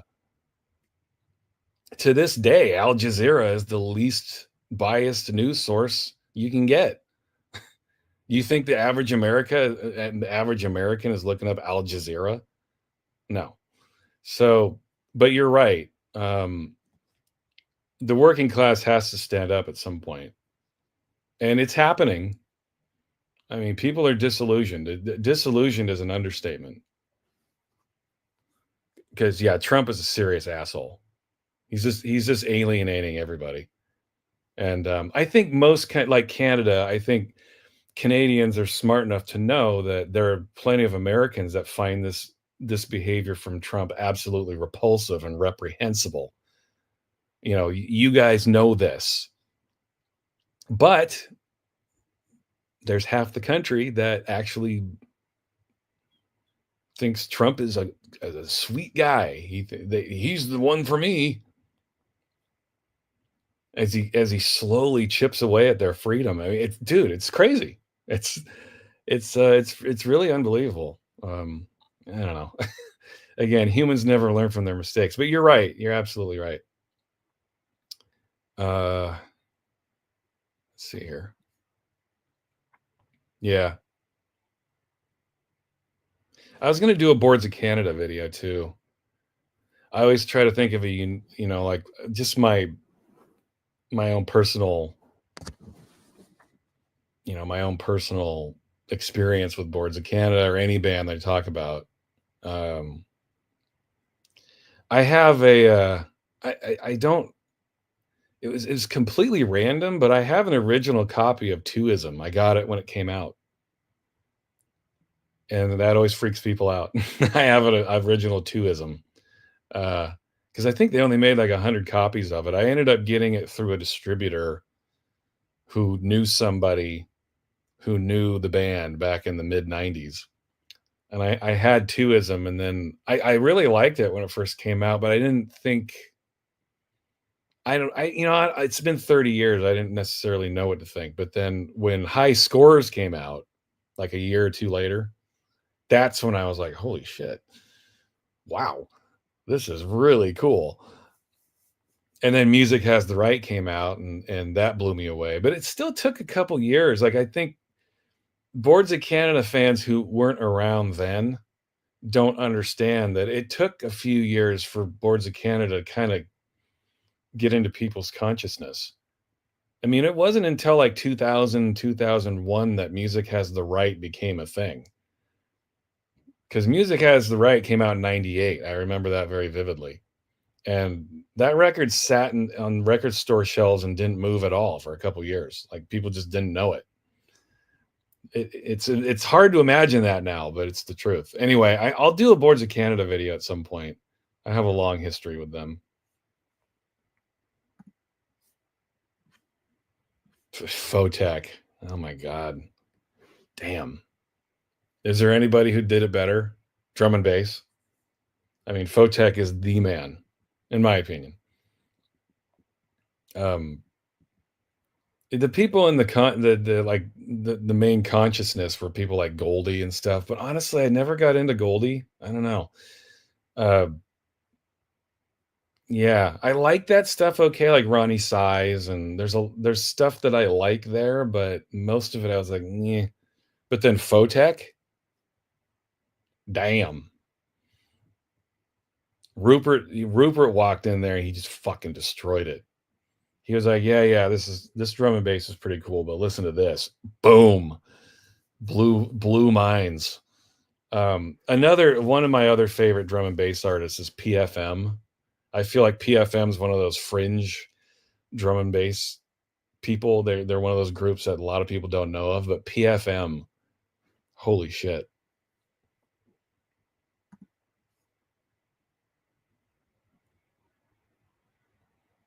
Yeah. Okay, I'm catching up here. Thanks for coming by, guys. We got some rhythm going here now. Okay.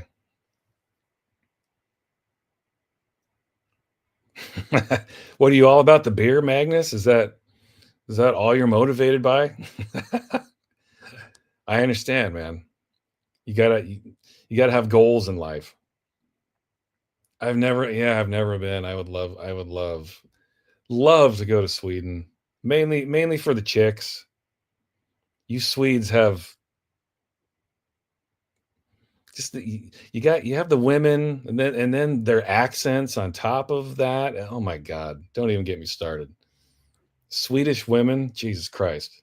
You're killing me. You're killing me, man. I love it.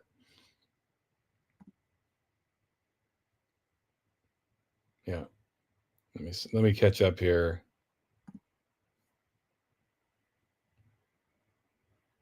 Yeah. I mean, there are plenty of soundtracks that can describe the nightmare that is. I shouldn't say it's a nightmare. I mean, I don't know. Unless you're an American, it's hard to describe. It's weird, you know. I mean, I shouldn't say it's a third world plantation because oh, especially in Iran. I mean, you know, I shouldn't say that. It's just United States sucks now. It's worse than it's been in a long time.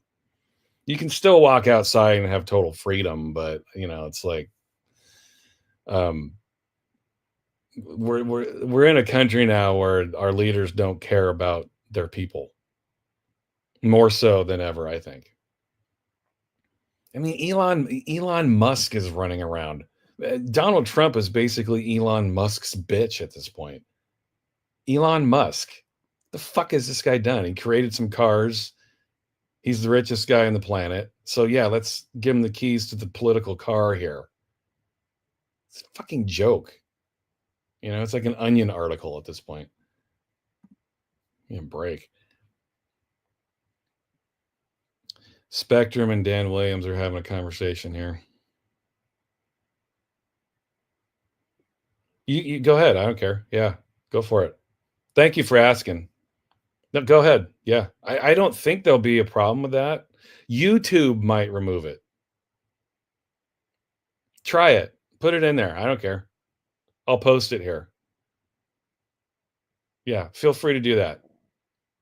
If you want to. You don't have to, but I don't have a problem with it. But YouTube will remove links, so YouTube might remove it. I'm just letting you know. It's not me doing that. It would be YouTube. Yeah. Yeah, yeah. I mean, yeah, it's tragedy in the moment, but there are those of us who understand history enough where maybe we can enjoy it as farce in the moment, because really, that's what it is. Oh, you're in Belgium. Okay.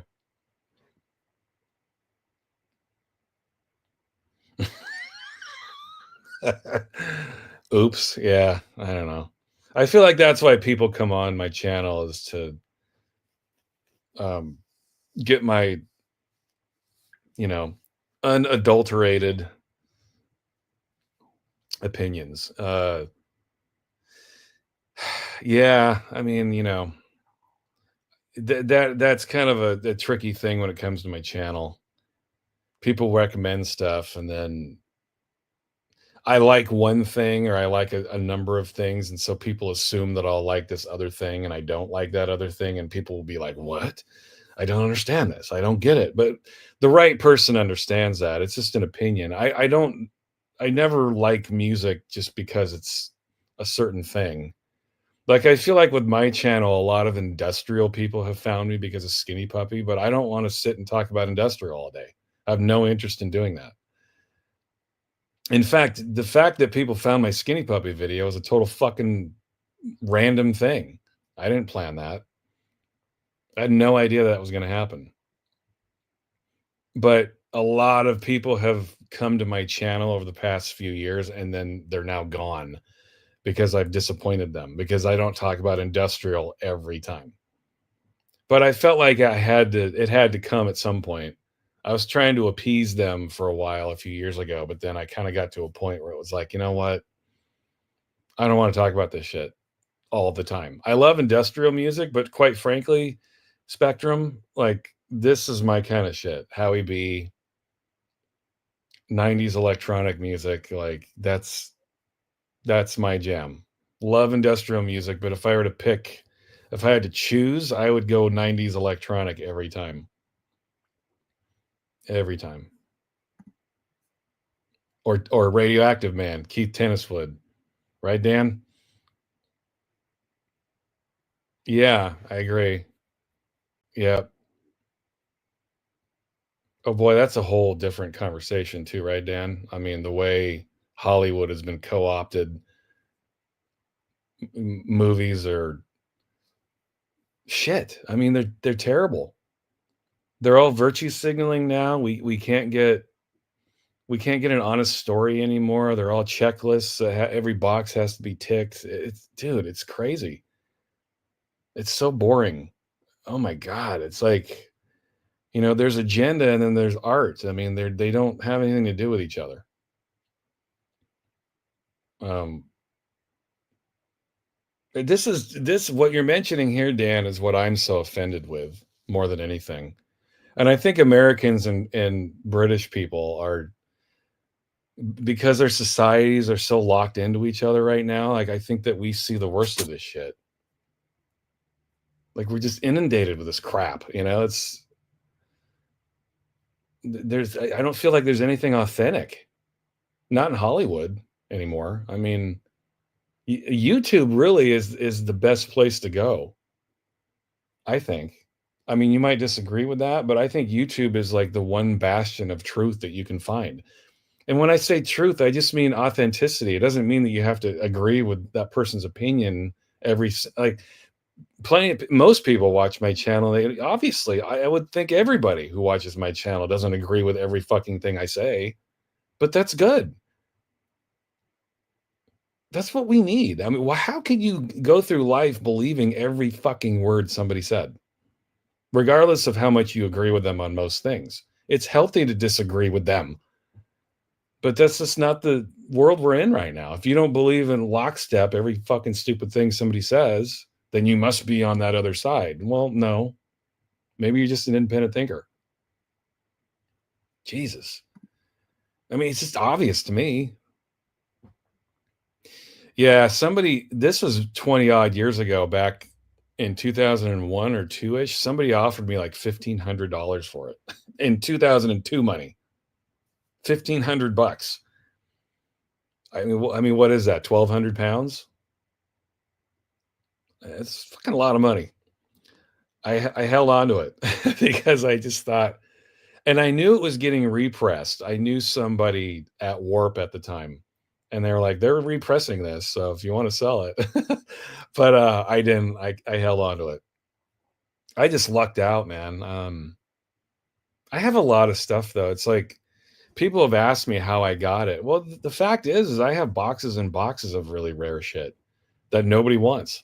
I have tons of records where they only made 50 copies and I couldn't sell it for 10 bucks if I wanted to. So it was just at 95, it was just another one of those records that was rare, but so what? Nobody really wanted it. Yeah. Yeah. PFM was kind of like I talked about this with James Clemens, like that liquid drum and bass sound or whatever the hell you want to call it. Basically, liquid I feel like was more almost jazzy. I mean, it's all jazz really, but it was smooth, it was melodic. Because a lot of drum and bass just kicks you in the fucking nuts, It's just like hard original jungle, like, Spiral Tribe type old school rave music, that just like fucking pounds your brain. But then PFM comes in and they made it more melodic. They did something slightly different with that. Um Photek is more kind of in the middle ground there, I thought. Like he would kick you right in the fucking nuts with his music. It was hard, but also it flirted with that melody too. PFM was more melodic, I guess, and less hard. But, it was all great to me.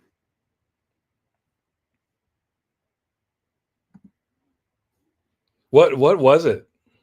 What was the album that we disagreed on? Do you remember? I'm just curious. You don't have to tell me, but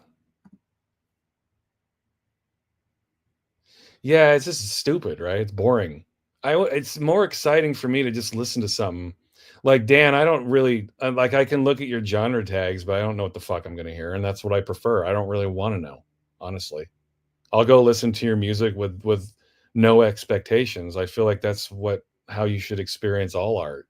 With film, I don't want to see a trailer. I just want to see a movie, have no idea what it is, and let it take me somewhere. I don't want someone else's view of what they think it is. But that's just me. What the fuck do I know? Um, let's see.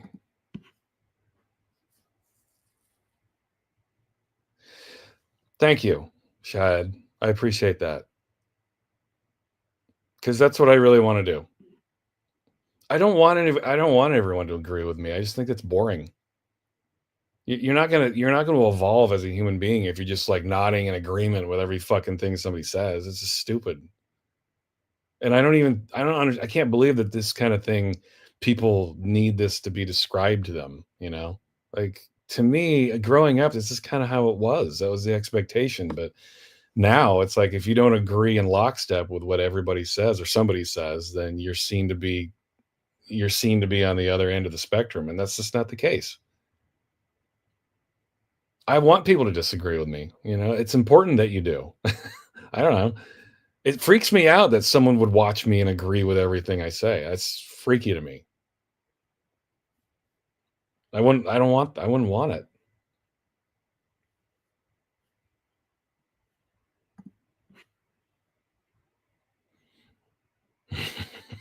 Yeah, I mean, I highly doubt I'll hate it. But,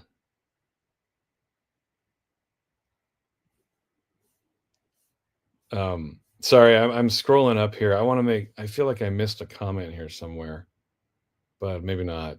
Um, but yeah, that's how I view music all the time. I don't really wanna obviously, if you know someone's work but, going back to Keith Tenniswood, for example, like, when he was doing his thing with Weatherall, with the Swordsman, you didn't necessarily know what the fuck you were gonna get. Weatherall was always kinda like that anyway. Like, am I getting house here? Am I getting ambient? Am I getting techno? Am I getting down tempo? What the fuck is happening here? The early well, not early, I mean, most of the Two Lone Swordsman stuff was like that. You know, Keith is one of those artists. Not so much with Radioactive Man, I mean, he's been pretty consistent with the electro vibes, but with Swordsman, I mean, Jesus Christ, they started off with the first album they put out was, The Return to the Flight Path Estate, which was like some weird ambient electro hybrid. And then they did, Virus with Shoes, and they did, Stay Down, and then they went and did Tiny Reminders. I mean, listen to all those records. They all have nothing really to do with each other. Virus with Shoes is some like bizarre, abstract, down tempo techno jazz thing. And then they did Tiny Reminders, which is just fucking breakbeat, breakneck speed electro music from start to finish. Still one of their best releases, I think. Then they did what was it from Double Gone Chapel, that fucking weird rockabilly thing they did.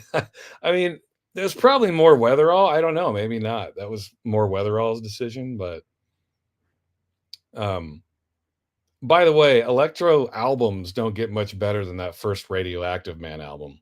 That first album on Rotters Golf Club, Jesus, what a great album, man. And the 12 inches he put out around that, the Uranium 12 inch. Wow. Some of the best electro I've ever heard. Keith Tenniswood's a fucking star, man. That's all there is to it. I get excited every time I see new stuff from him. I really do. I love his music.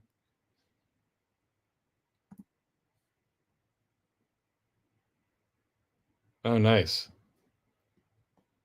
How did Andy and Keith hook up? Do you know? Is that how they met? Like just kind of bumping into each other? Because remember that whole story with Weatherall? Like he was doing Sabers, and then all of a sudden he was doing Two Lone Swordsmen. I remember there was some controversy with that.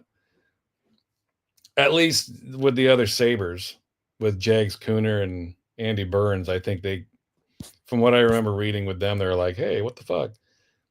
But that's what Weatherall did, though, right? He just kind of moved on to the next thing. That was what he was known for.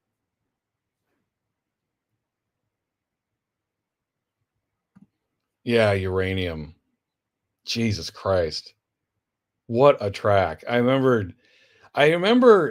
I might be getting the dates wrong here, but I feel like Tiny Reminders came out, and then Tenniswood put out that first album in the 12 inch. This is when they were doing their the RGC records thing. Remember this? Like they put out Tiny Reminders on Warp, but then they started the RGC thing. And Keith dropped that Uranium 12 inch. And it was like, what the fuck? I mean, it's not just Uranium, too. It's like, it's all four tracks. That four tracker, I mean, every cut is a banger, man. It's oh, so good. You started seeing like because Weatherall was the name he was, like I think a lot of people, including myself, like when you heard a Swordsman record, you kind of thought, well, this is Weatherall, and Tenniswood is just his buddy. But then you heard those first Radioactive Man releases, and you started hearing what Keith was doing on those records. You're like, oh shit, maybe Tiny Reminders is all Keith. Like Tiny Reminders sounds like a Radioactive Man record, really, kind of. And that is a brilliant album, brilliant, one of the best. Okay. I'm glad they found each other, man. I think Weatherall's best shit was with Keith. No question. I mean, nothing against sabers. I love sabers, but that period of, like 96 through 2000, that 5-year period, those 2 were rocking it hard. Again, think of all the shit, not just their own stuff, but their remixes. The remix they did for Spiritualized, the remix they did for Psychedelic, that Restless Soul 12-inch, uh, the um, the remix they did for Primal Scream, Stuka. Remember that shit? Jesus, I mean, what a fucking roll these guys were on. They could not be stopped. Mm. All right, Magnus. Later, man. Enjoy that hangover in the morning. Thanks for popping by. You talking about which one? Uranium? I used to play that. I would play the intro too. I remember was there another version of that? Was Uranium on the album? I remember like there was a version, the version of Uranium on the 12-inch had this intro from a sci-fi movie. It was a woman talking about, did I get the uranium mixed with my barium? But it wasn't on the album, that little spoken word part. It was only on the 12-inch. And I remember playing that in the clubs with that little spoken word part. And then it would kick in. The crowd would lose their shit. I did an electro night here in Portland, Oregon, back, in the early 2000s, and like Uranium, I would play that every set. People expected me to. If I didn't, they'd be upset. They wanted it. Yeah. What was the other one too? The 2020 Strong Booze, was that the name of the song? You know what I'm talking about? That whole fucking EP was amazing. Oh my god. Plus, yeah. Keith is just, I don't know, he's one of those guys that he has one speed, and that's kick-ass speed. He just doesn't know how to make bad music. His new album's great. I don't know that I've ever heard a bad Radioactive Man song. It's just like, dude's insane. But I think for me, he has a 12-inch too called the Mez. Have you the Mez is on the album, but it's got some slightly different versions on this. It's like a double pack. It was on Fuel Records. You know what I'm talking about? Uh, it's got a Weatherall mix. I can't remember the track. It's called like the Chairman's Remix or something. Um, it's on Fuel Records. It's kind of a boring looking release. It just says Fuel on the cover, but it's a double pack of slightly different versions. And the Mez is on there. The Mez has like its own side stretched all the way to that center label. I mean, it's just like fucking relentless bass.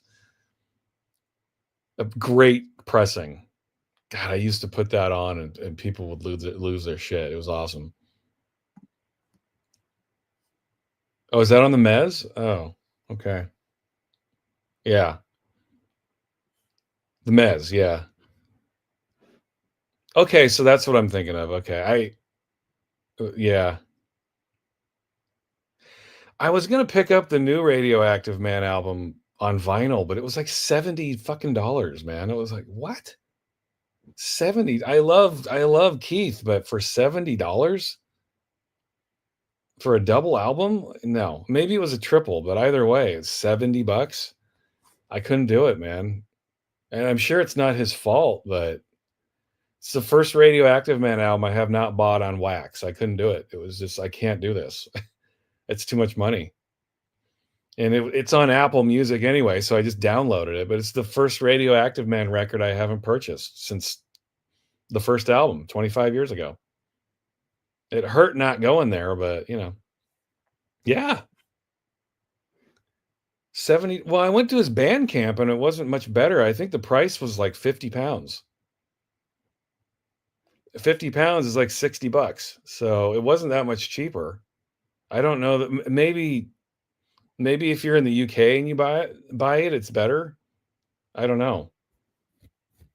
Um, but yeah, I went to Juno and they wanted 70. And then I went to his band camp and yeah, it was like 60, 65. It's like fucking hell, man. Yes, jam out the kicks. You got it. You got it. That's the new album. Great album. But boy, yeah, that price needs to come down for me to go there. Anybody else want to? Who else is in here? It says I have 12 people in here. Where are you? Who else is out there? What oh, the compilation you're talking about, is that the one with the black cover? Is that the one? Is it a 4 record set? I almost picked that up and I didn't, and now I fucking regret it.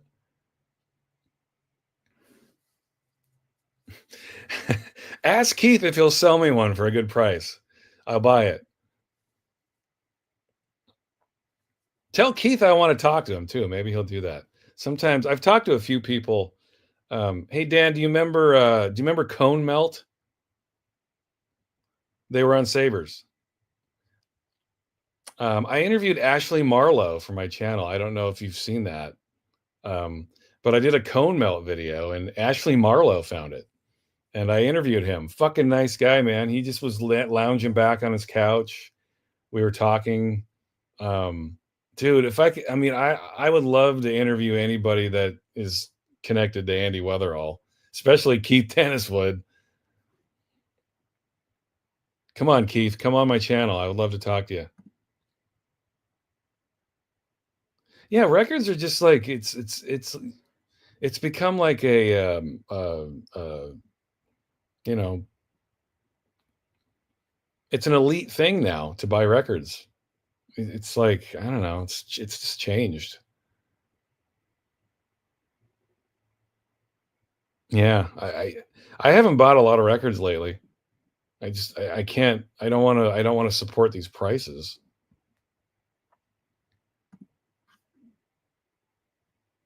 Oh, would you, Dan? Would you please?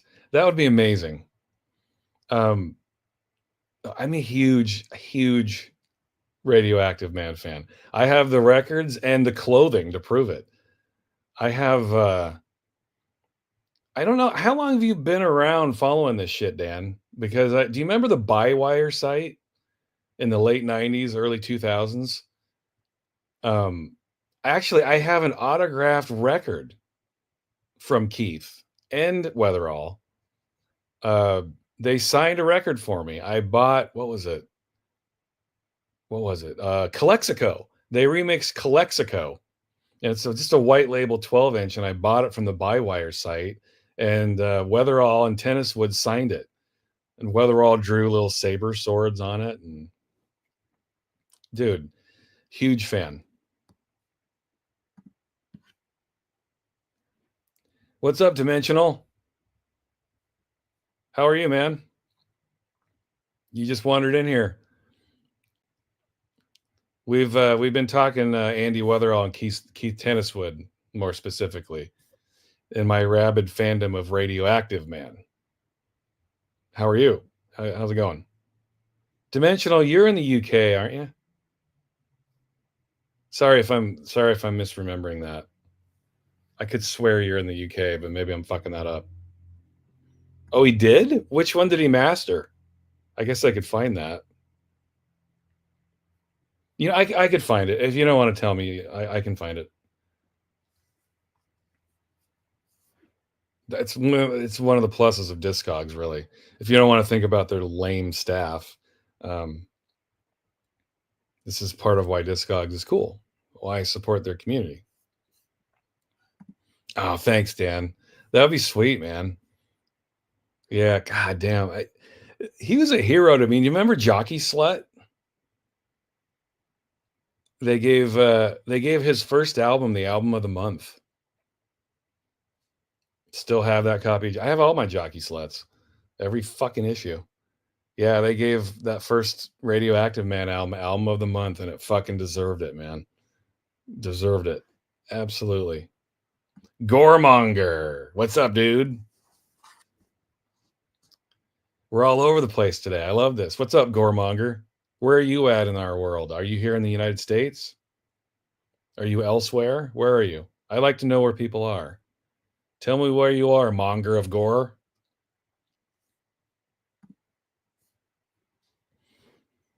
Some like gated record. Oh, okay. Oh, okay. Why did I think you were in the UK? Sorry. Sorry, dude. East Coast. So what is it? It's like 7 o'clock over there. I miss New York. I used to live in Brooklyn. I miss it there. I don't miss the smell. I can say that much. I've never quite smelled anything like New York. That's the first memory I have of getting off the plane to live in New York was the smell of human urine. I'm like, oh shit, is it always like this? My friend who picked me up, he was like, yeah, pretty much. I don't even notice it anymore. But yeah, it literally smelled like piss. This is my first memory.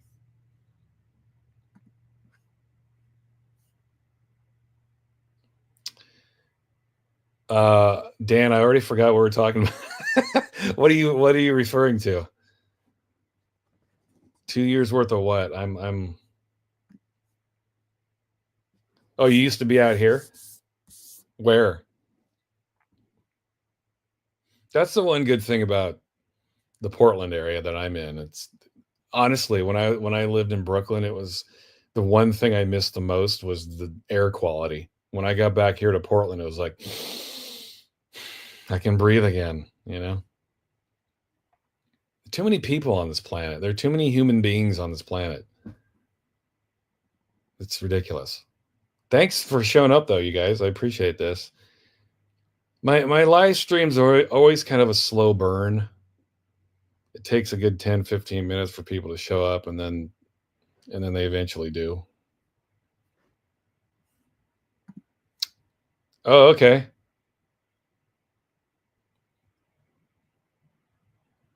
Okay, yeah.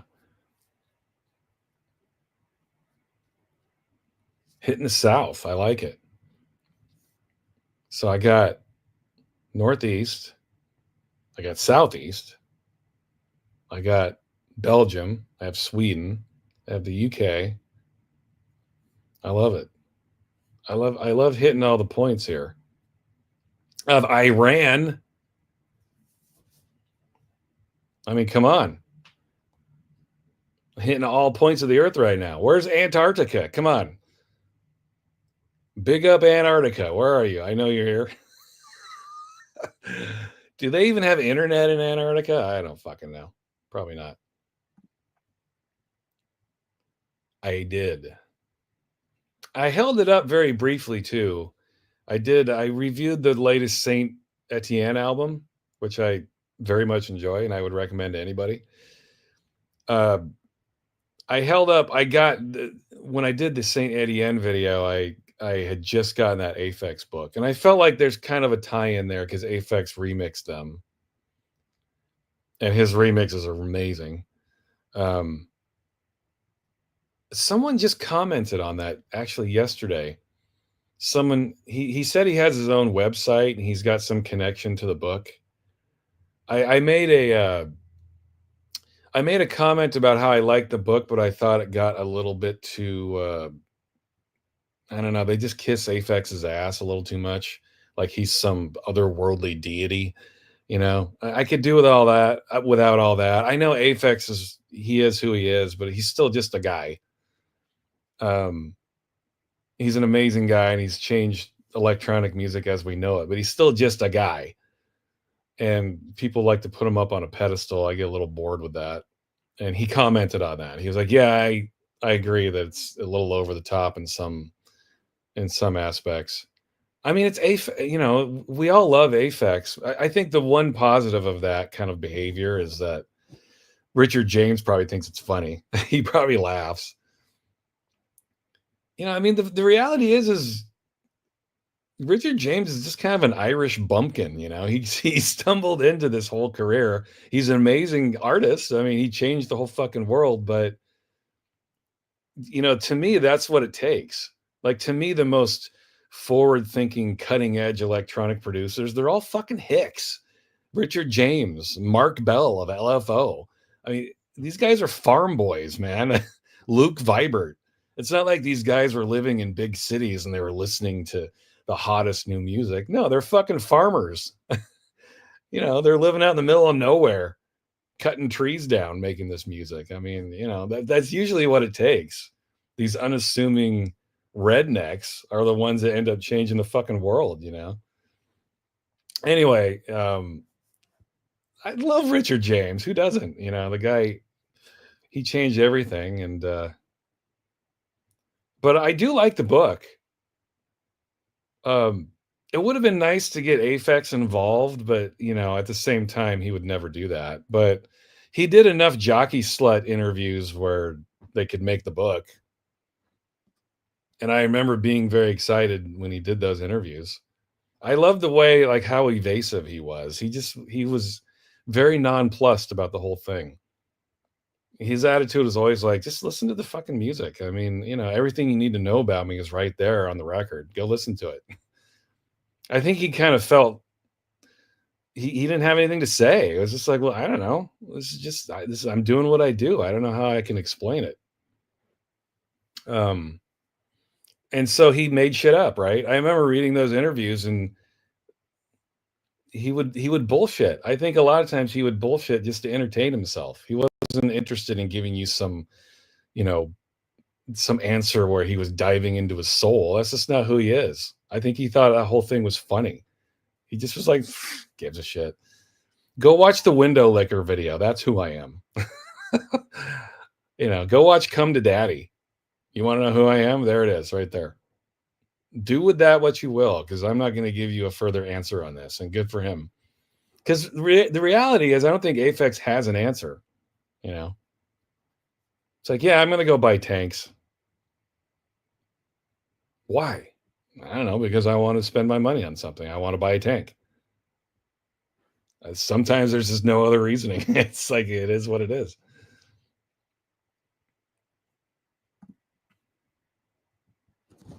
Did you see that? Did you see that first Seafield album is coming out? They're remastering it. It's coming out like on a 4-disc set. I think it looks like it's got that first album and then it's got some EPs with it. I thought it would have been cool for them to put the Aphex remixes with it.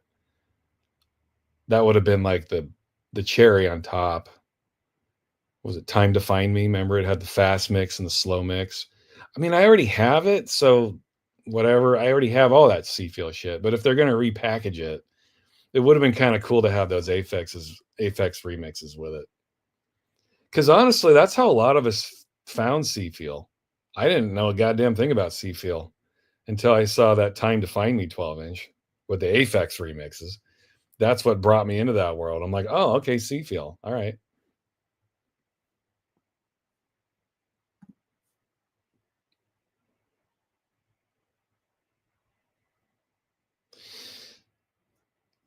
Yeah, I saw DJ Harvey was on the upcoming one. I haven't bought any of the Disco Pogo magazines yet. I've been tempted, but I just haven't been impressed by who they've had on their cover. I don't know. I feel like even Disco Pogo is maybe trying to fulfill a certain agenda. I don't know. I support them. I bought this book, and then they put out the Weatherall book a few years ago. I bought that too. But yeah, I don't know. I mean, Jockey Slut, what made it fun was that it was super underground at the time, but they were talking to the right people. It wasn't even necessarily like hardcore electronic bands. They just talked to bands that they knew that their base would like. They would put different types of bands on. Like, I remember they put the Beta Band on the cover once, and I thought that was cool. I like Beta Band. I think they had a good connection as to what their audience would like.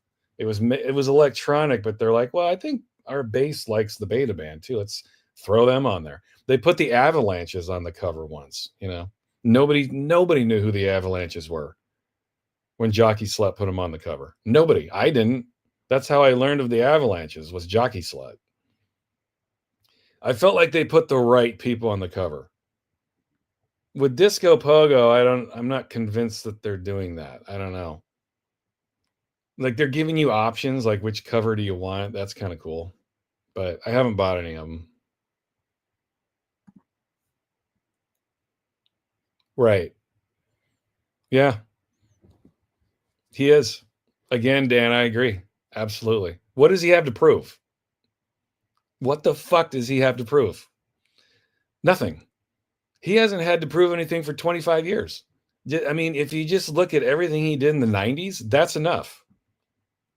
Look at the way he bookended his 90s career. Analog bubble bath to window liquor. Think of everything that came between. What the fuck else does this guy have to do? I mean, everything he did was amazing in one way or another. Nothing to prove. He can sit on his fat ass the rest of his life and I would still love him. You know, he's just collecting checks right now. And good for him. Good. You know, I'm sure Aphex just sits back and says, "Okay, if I'm the genius you say I am, I'm going to sit back and collect my checks now. Here's another reissue. Enjoy." But he still puts out great stuff though. That last EP he put out was brilliant.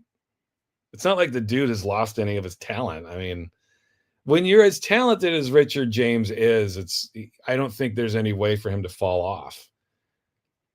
He just Most people who make music, they're all on the same spectrum. Richard James is not. He's on his own unique spectrum. He's a once in a lifetime talent. Is what it is. There's a goddamn good reason he is who he is.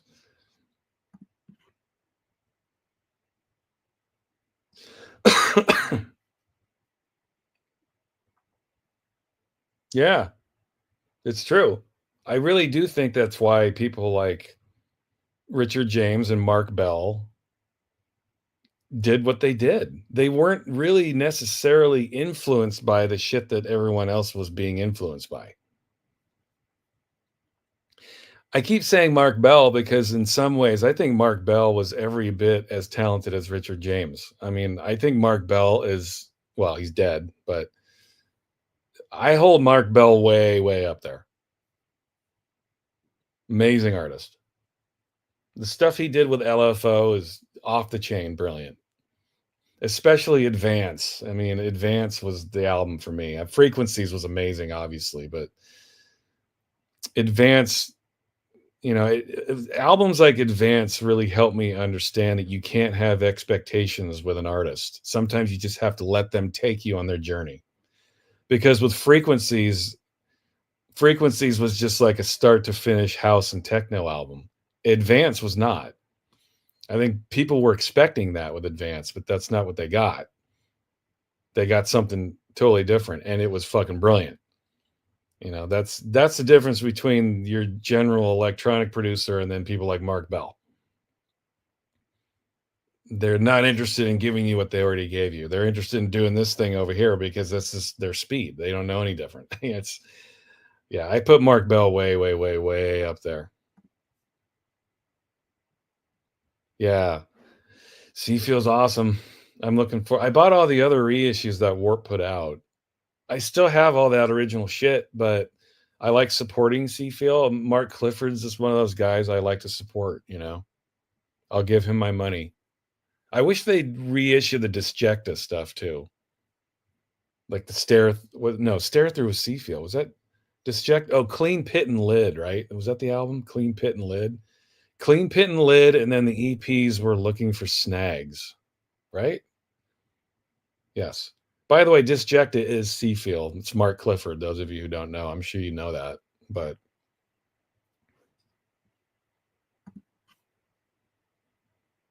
I like Nurseable. Oh yeah, I like Nurseable Moon. I talk about them a little bit in that industrial video I did, where I'm talking about. God, one of those websites posted their best industrial albums of all time. I commented on it a little bit.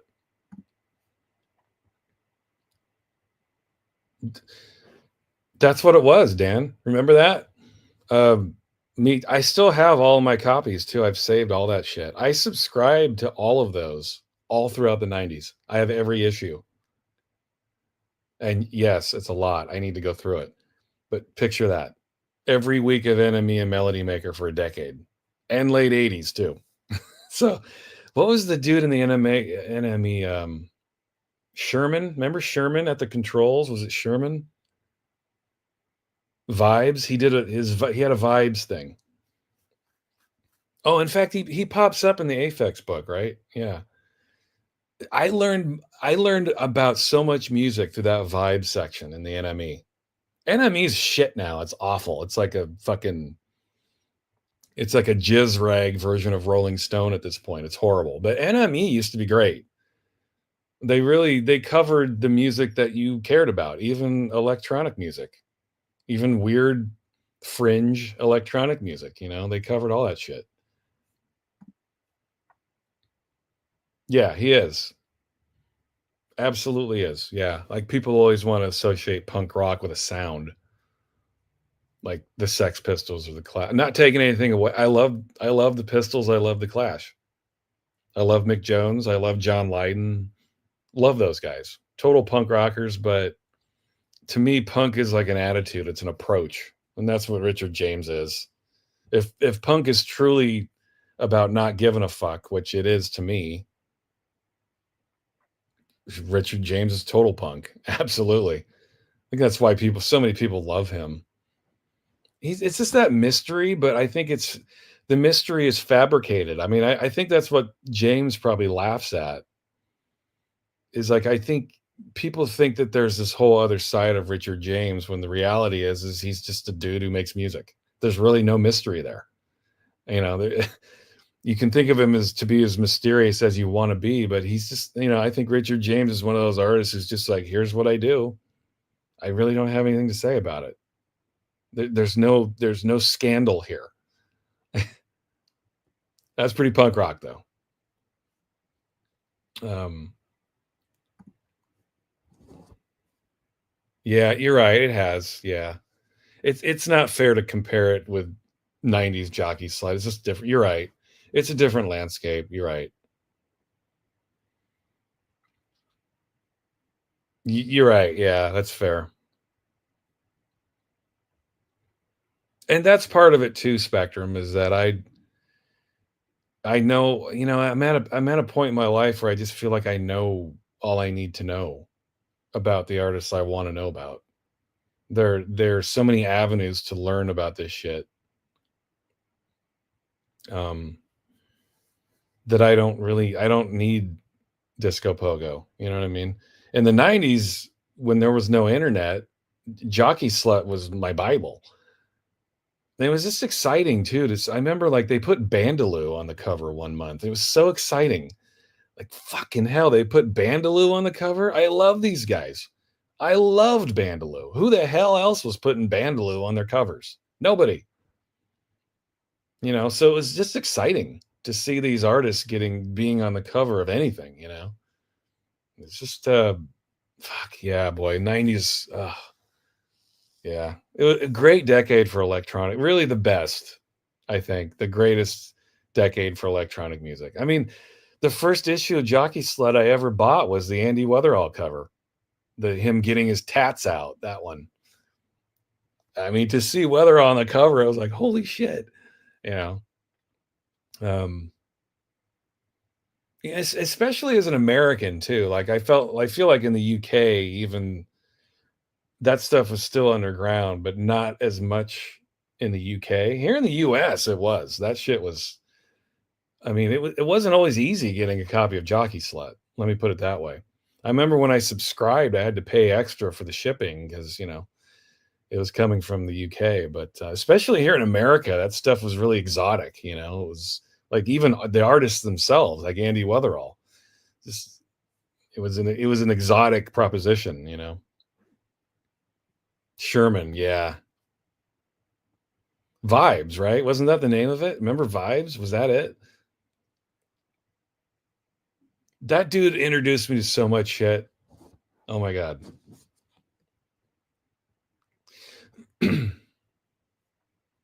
Oh, we see we have here's an industrial guy. What's up, man? Yeah, I like download. Yeah. What was oh my god, what was the name? What was the name of that album? Stanley Payne, The Eyes of Stanley Payne. Am I getting that right? I wouldn't say I spent a lot of time listening to download, but I like download. I haven't listened to him forever. I assume that you like download. Yeah. All right. Looks like you guys are bailing. Yeah, I'm gonna get out of here too. It's been 2.5 hours. Dan, it was great talking to you, man. Thanks for showing up. I look forward to talking with you again. Shahed, thank you very much. Can you like Enemy Mag, physical review, all that good stuff? I love physical. Yeah, I will. I've thought about doing that before, actually. I will. I will for sure. Shahed, thanks for popping up, man. Representing from Iran. I don't know that I've ever had, at least that I know of. I've never had someone pop up from Iran. Thank you very much. I appreciate that. Spectrum, later, dude. More electronic music coming. I will do it. And thanks for showing up. I'm going to get out of here. I got to eat. I'm hungry. Until next time, peeps. Later.